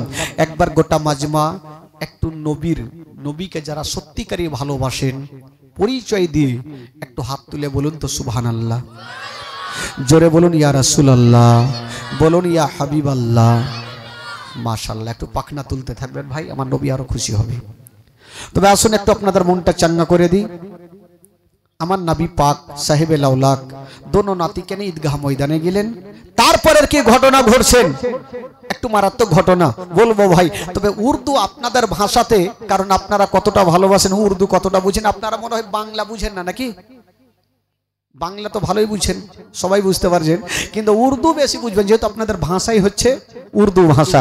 দেখি আপনাদের ভাষায় একটু বলবো, আপনারা গোটা মাজমা আমার সঙ্গে বলেন তো দেখি। নূর वाला आया है नूर लेकर आया है, नूर वाला आया है नूर लेकर सारे आलम में ये देखो कैसा नूर छाया है। अस्सलातु अस्सलामु अलैका या रसूल अल्लाह, अस्सलातु गोटा मजमा। नूर वाला आया है नूर लेकर आया है, नूर वाला आया है नूर लेकर मैं ये देखो कैसा नूर छाया है। अस्सलातु अस्सलामु अलैका या रसूल अल्लाह, अस्सलातु अस्सलामु अलैका या हबीब अल्लाह, अस्सलातु अस्सलामु अलैका या रसूल अल्लाह।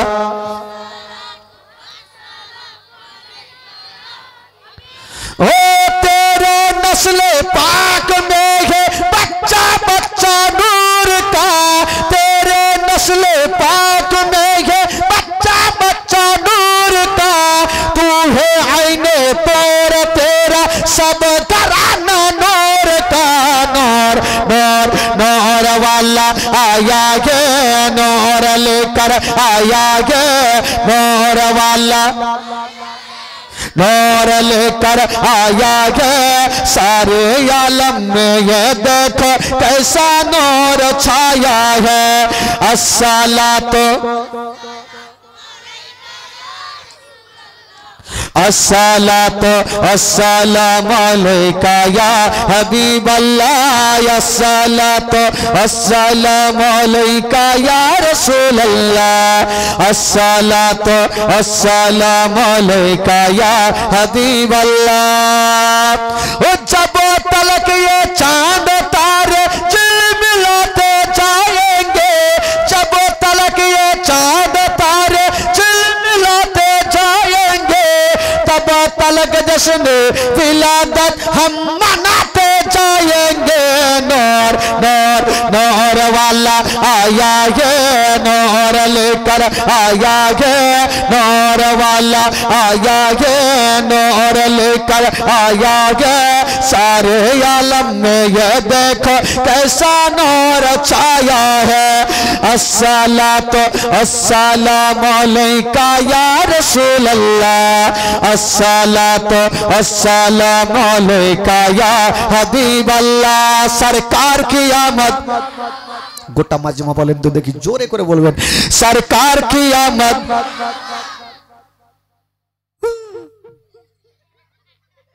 এরকম হবে আরো নবী খুশি হবে, দুই হাত তুলে দেখাবেন সরকার কি আমদ। যারা নবীকে ভালোবাসে তারা হাত তুলবে, আর যারা আবু জেহেলকে ভালোবাসে এইভাবে শুইতে যাবে। দেখি কাকে ভালোবাসেন গোটা মাজমা। সরকার কি আমদ এইভাবে তুলিয়েন, এইভাবে তুলিয়েন না, কার নাকে মুখে লাগবে, নিজে নিজে মায়ের পিঠ হবে। গোটা মাজমা তুলেন সরকার কি আমদ, দিলদার কি আমদ। যারা ऊंचा बोलो, যারা ঝমকে বলো, अव्वल की आमद, आखिर की आमद, जागिर की आमद, बातिन की आमद। বাড়ি চলো, বাড়ি চলো বলছি, তাও বলছে মারহাবা, মানে সুর ধরলে যে সবই তো বললে তো চলবে না ভাই। একবার মোহাব্বতে বলে দিন সুবহানাল্লাহ, আরো জোরে বলুন। বেরাদার বন্ধুগণ, বাবাজি আমার ভাইরা, তবে এবার আসুন একটু জীবনী দিকে আসুন। একটু মনটা চাঙ্গা না করলে তো ভাই বুঝতে পারছেন শুইতেই যাবে, সব ঘুমাতে দিব না ভাই। এবার আমার নবী পাক সাহেবের আওলাদ দোনো নাতিকে নিয়ে বাড়ি চলে আসলেন। আমার নবী চলে গেলেন, দোনো নাতি মার কাছে থাকতে লাগলেন। এই খালা सुन गे, खाला के कोल जाके माँ के बुबू के नानी के एकटू सुने। कोई जे खालार घे गजल जे कुंटा छाल्ला जाने, कुंटा गजल और घे ए ग्रामे बीड़ी चले, है चले नहीं दिखे मनो है बीड़ी बांधे है गे आगे माँ आगे बीड़ी कालिए चौकेर माटीते सब जगहतेई चले। ওই যে পাটুয়া টলি গেলাম, ওরা বলছে বিড়ি বাঁধি আমরাও। আহ সুবহানাল্লাহ। মা বোন গো তোমরা বিড়ি যতই বাঁধো না, স্বামীর সেবা না করিলে জান্নাত পাবে না। একসঙ্গে সুবহানাল্লাহ বলবেন, একসঙ্গে বলবেন, না হলে এই লাইনটা গোটা রাত পড়েই যাব। একসঙ্গে তৈরি হয়ে যান। মা বোন গো তোমরা বিড়ি যতই বাঁধো না, স্বামীর সেবা না করিলে জান্নাত পাবে না। মা বোন গো তোমরা বিড়ি যতই বাঁধো না, নামাজ রোজা না করিলে জান্নাত পাবে না। ও দলে দলে দলে দলে দলে দলে দলে দলে দলে দলে বসে তোমরা গল্প গুজব করো, কে কতটা বিড়ি বাঁধতে পারো আনা আনি ধরো। আজকাল দু চারটা গোল হয়ে বসে গেল, তেরা কাত্তাটি বাঁধা হুয়া। ওগুলা গল্প অর্ঘের মধ্যে ভালো গল্প নেই যে তুই এক পারা পড়েছি তো আমি দু পারা পড়বো, ওইগুলা গল্প নেই। বিড়ি বাঁধা লিয়ে কম্পিটিশন। ও দলে দলে দলে দলে দলে দলে বসে তোমরা গল্প গুজব করো, কে কতটা বিড়ি বানতে পারো, আনা আনি ধরো, আনা আনি ধরো। আরে আনা আনি ধরো না বিড়িতে, কোরআন পড়ো বাড়িতে, আল্লাহ তোমায় করবে গোপার, নইলে তোমরা ডুবে যাবে, নইলে তোমরা ডুবে যাবে দোজখের মাঝার। মা বনবো তোমরা রান্না যতই করো না, স্বামীর সেবা না করিলে জান্নাত পাবে না। মা বনবো তোমরা বিড়ি যতই বাঁধো না, স্বামীর সেবা না করিলে জান্নাত পাবে না। গজলটা কাইলকে বলবো গোটা, আজকে বাকি থাক। এবার একটা ঘটনা শুনেন, তারপর ইনশাআল্লাহুল আজিজ 11:30 হয়ে গেল, 12টার মধ্যে কমপ্লিট করব, দোয়া করব, আর লাস্ট একটা মারাঠি, ভোজপুরি, গুজরাটি, ইংরেজি বলে তারপরে নামবো। একটু তৈরি থাকেন।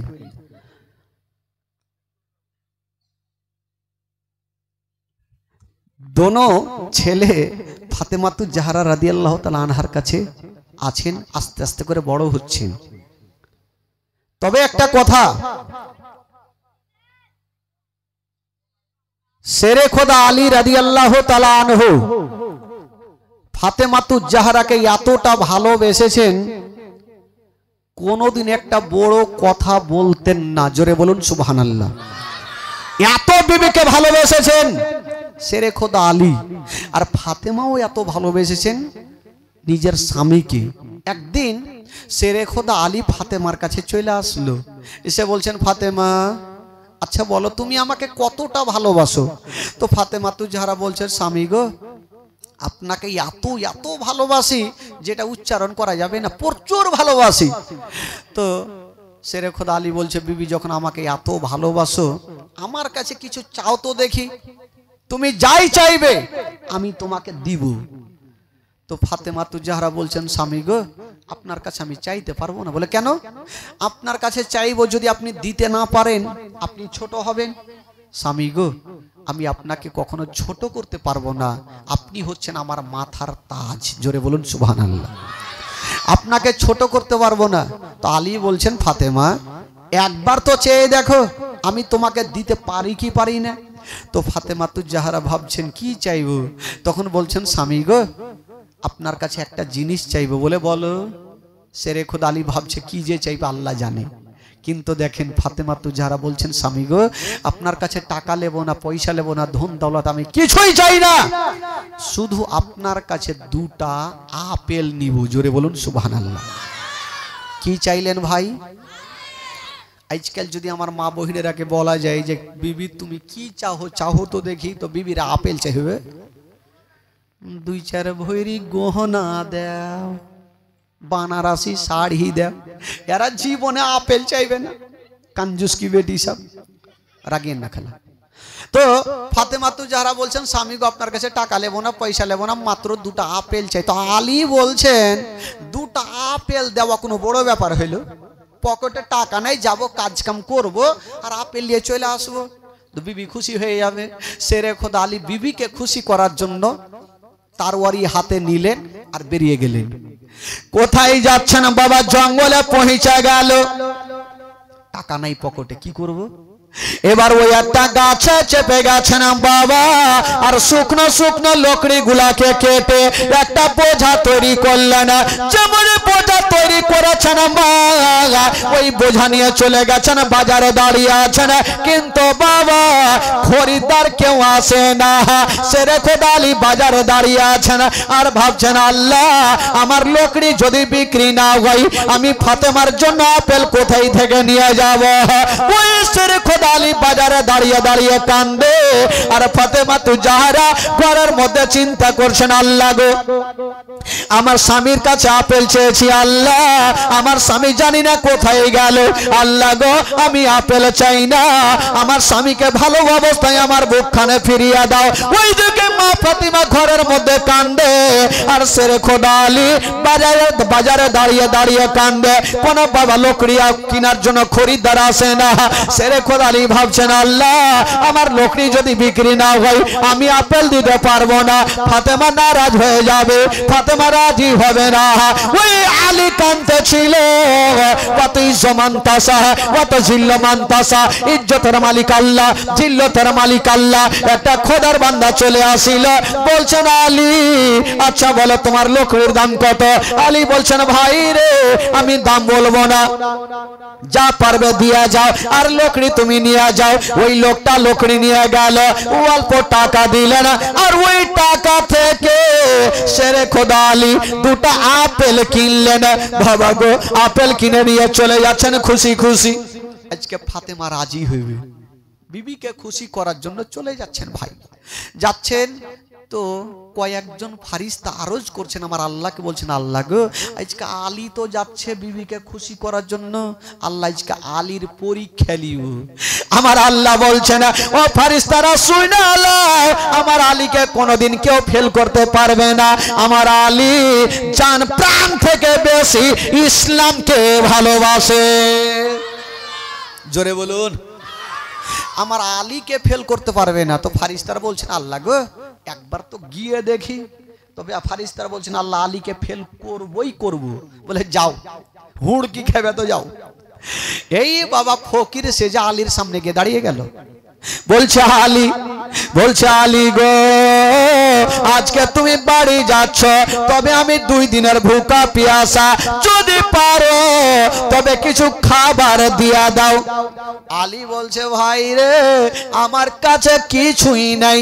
ওই ফকির বলছে আলী আমি দেখেছি তোমার কাছে 2টা আপেল আছে। আলী ভাবছে জানলে কি করে, আপেল আছে জানলে কি করে? তো আলী ভাবছেন আল্লাহ ই ফকিরকে যদি দিয়ে দি আপেল তবে ফাতেমাকে কি করে রাজি করব? ফাতেমা বাড়িতে বসে আছে, এই যে স্বামী আমার আপেল নিয়ে আসছে, ফকিরকে দিলে কি হবে? তো ফকির একটা কথা বলছেন উচ্চ সুরে, আলী আজকে যদি তুমি 2টা দান করো আল্লাহ তোমাকে 20টা দিবে। একটা দান করলে 10টা পাবে, 2টা দান করলে কটা? 20টা পাবে। আলী ভাবছেন কি করব, দান করব কি করব না। তবে আলী চিন্তা করছেন আল্লাহ আজকে যদি আমি ফকিরকে দান না করি তবে কাল হাসরের মাঠে আমার নবীর সামনে জবাব দিতে পারবো না। আলী বলছেন আল্লাহ আমি ফাতেমার হাত ধরে আমি বুঝিয়ে দিব, কিন্তু আমি এই ফকিরকে ঘুরাবো না। যে 2টা আপেল ছিল ওই ফকিরকে দিয়ে দিলেন বাবা। আর ফকির বলে গেলেন আলী তুমি একটা দান করেছো, একের বদলে 10টা পাবে, 2টা দিয়েছ 2-এর বদলে 20টা পাবে। এই কথা বলে ফকির চলে গেল। আর আলী বাবা গো বাড়ি চলে গেছেন, দরজায় দাঁড়িয়ে গেছেন, ভিতরে যেতে পারে না। ভাবছেন আজকে ফাতেমাকে কত রকম করে রাজি করাইলাম যে তোমাকে আপেল দিব, চাও 2টা আপেল চাইলো, আমি 2টা আপেলও দিতে পারি না। আলী বাইরে দাঁড়িয়ে দাঁড়িয়ে কান্দে আর ফাতেমা তো যারা ঘরের মধ্যে কান্দে। ও যুবকেরা ও আমার সোনামানিকেরা, আলী বাইরে দাঁড়িয়ে কান্দে আর ফাতেমা ঘরের মধ্যে কান্দে। আলী হাত তুলেছেন আল্লাহ ও রব্বুল আলামিন, আল্লাহ গো আজকে খালি হাতে আমি ফাতেমার কাছে যাব কেমন করে? আল্লাহ গো তুমি আপেলের ব্যবস্থা করে দাও। যেমন আলী দোয়া করেছেন বাবা আল্লাহর দরবারে আলীর দোয়া কবুল হয়ে গেল। আল্লাহ বলে যাও যাও আমার আলীকে আপেল দিয়ে চলে আসো। বাবা গো যেই ফকির সেজে 2টা আপেল নিয়ে গিয়েছিল ওই ফকির সেজে 2টা আপেল নিয়ে চলে আসিল। বলছেন আলী এই যে 2টা আপেল নিয়ে এলাও, আল্লাহর তরফ থেকে 2টা আপেল নিয়ে আসলাম। আলী বলছেন ভাই রে তুমি তাড়াতাড়ি চলে যাও। বলে কেন? বলে তুমি আপেল দিয়ে ভাবছো আমি খুশি হব। বলে কেন? যাও এখান থেকে। ফারিস্তা চিন্তা করছে আপেল দিতে আসলাম না হুড়কি খেতে আসলাম। বলছে একটু আগে আমাকে বলে গেল একটা দান করলে 10টা পাবে, 2টা করলে 20টা পাবে। আমি তো আল্লাহর রাহে 2টা দান করেছি, ফের ঘুরিয়ে 2টা কেনে 20টা নিয়ে আইছো। এই ফারিস্তা গেল আল্লাহ গো কি ব্যাপারে এমন লোকের কাছে পাঠালেন, হুড়কি খাইতে হয়েছে বলে তোর হুড়কি খাওয়া ভালো, ভাগ্য ভালো তোকে হুড়কি দিয়েছে, তোকে মারেনি। যাও, তুমি একটু আগে বললে একটা দান করলে 10টা, দুটা দান করলে 20টা, তো তোমাকে দুটা দান করেছে, ফের তুমি ঘুরিয়ে দুটা দিতে গেছো, চট করে যাও। ওই বাবা গো কি করলেন, এবার ওই আল্লাহর ফারিস্তা এবার 20টা আপেল নিয়ে চলে গেছেন। যেমন 20টা আপেল নিয়ে গেছেন বাবা শেরে খোদা আলী, ওই 20টা আপেল নিয়ে চলে যাচ্ছেন। আমার আল্লাহ বলছেন ফারিস্তারা শোনো, তোমরা একটা কথা শুনে নাও, আমার আলী জান প্রাণ থেকে বেশি ইসলামকে ভালোবাসে। আমার আলী জান প্রাণ থেকে বেশি ইসলামকে ভালোবাসে। এই জন্য উনি জানে আজকে যদি দান না করি কাল হাসরের মাঠে আমার নবীর সামনে আমি জবাব দিতে পারবো না। এই জন্য আলী বাবা গো 2টা আপেল দান করেছিলেন। এবার নিয়ে গেলেন ফাতেমাতু জাহরাকে দিচ্ছেন 20টা আপেল। সমস্ত ঘটনা বললেন। ফাতেমাতু জাহরা বলছেন স্বামী গো, ওগো আমার মাথার তাজ, সর্বপ্রথম চলুন আল্লাহর দরবারে 2 রাকাত শুকরানা নামাজ আদায় করে নিব, আমার আল্লাহ যা করবে ভালো করবে। বাবা গো ওই জান্নাতি আপেল ফল খেলেন। এ বেরাদার বন্ধুরা, তবে ফাতেমাতু জাহরা স্বামীকে কোনোদিন কষ্ট দেয়নি, স্বামীকে কোনোদিন দুঃখ দেয়নি। বাবা গো শেরে খোদা আলী রাদিয়াল্লাহু তাআলা আনহা বলেছিলেন, এ ফাতেমা একটা কাজ করো তো, তুমি বাড়িতে সব সময় থাকছো, আমার দোনো বেটাকে তুমি দেখে থাকছো, তবে ফাতেমারে তোমাকে একটা কথা বলবো, আমার দোনো বেটাকে তুমি কোনোদিন কষ্ট দিও না, কোনোদিন দুঃখ দিও না। আমরা গরিব হতে পারি, বাড়িতে খাবার না থাকতে পারি, তবে ফাতেমা দিল থেকে দোনো বেটাকে তুমি ভালোবাসিও। বাবা গো একদিন করে করে 3 দিন পর্যন্ত ফাতেমার বাড়িতে খাবার ছিল না, তবুও ফাতেমাতু জাহরা দোনো বেটাকে ধিক্কার দিয়ে তাড়ায়নি। এমনই দুঃখের বায়ান আছে ভাই। তবে সময় মোটামুটি 11:30 পার হয়ে গেল, আবার সামনে 4টা রাত রয়েছে ইনশাআল্লাহুল আজিজ। 4টা রাত আবার আপনাদের সম্মুখে বলবো। তবে ফাতেমাতু জাহরা রাদিয়াল্লাহু তাআলা আনহা শেরে খোদা আলীর কাছে থাকতে লাগলেন। কালকের কি ঘটনা হবে আবার এখান থেকে আপনাদেরকে শোনাবো। সকলে দাঁড়িয়ে যান আর সালাত ও সালাম পড়ুন। ইয়া নবী সালাম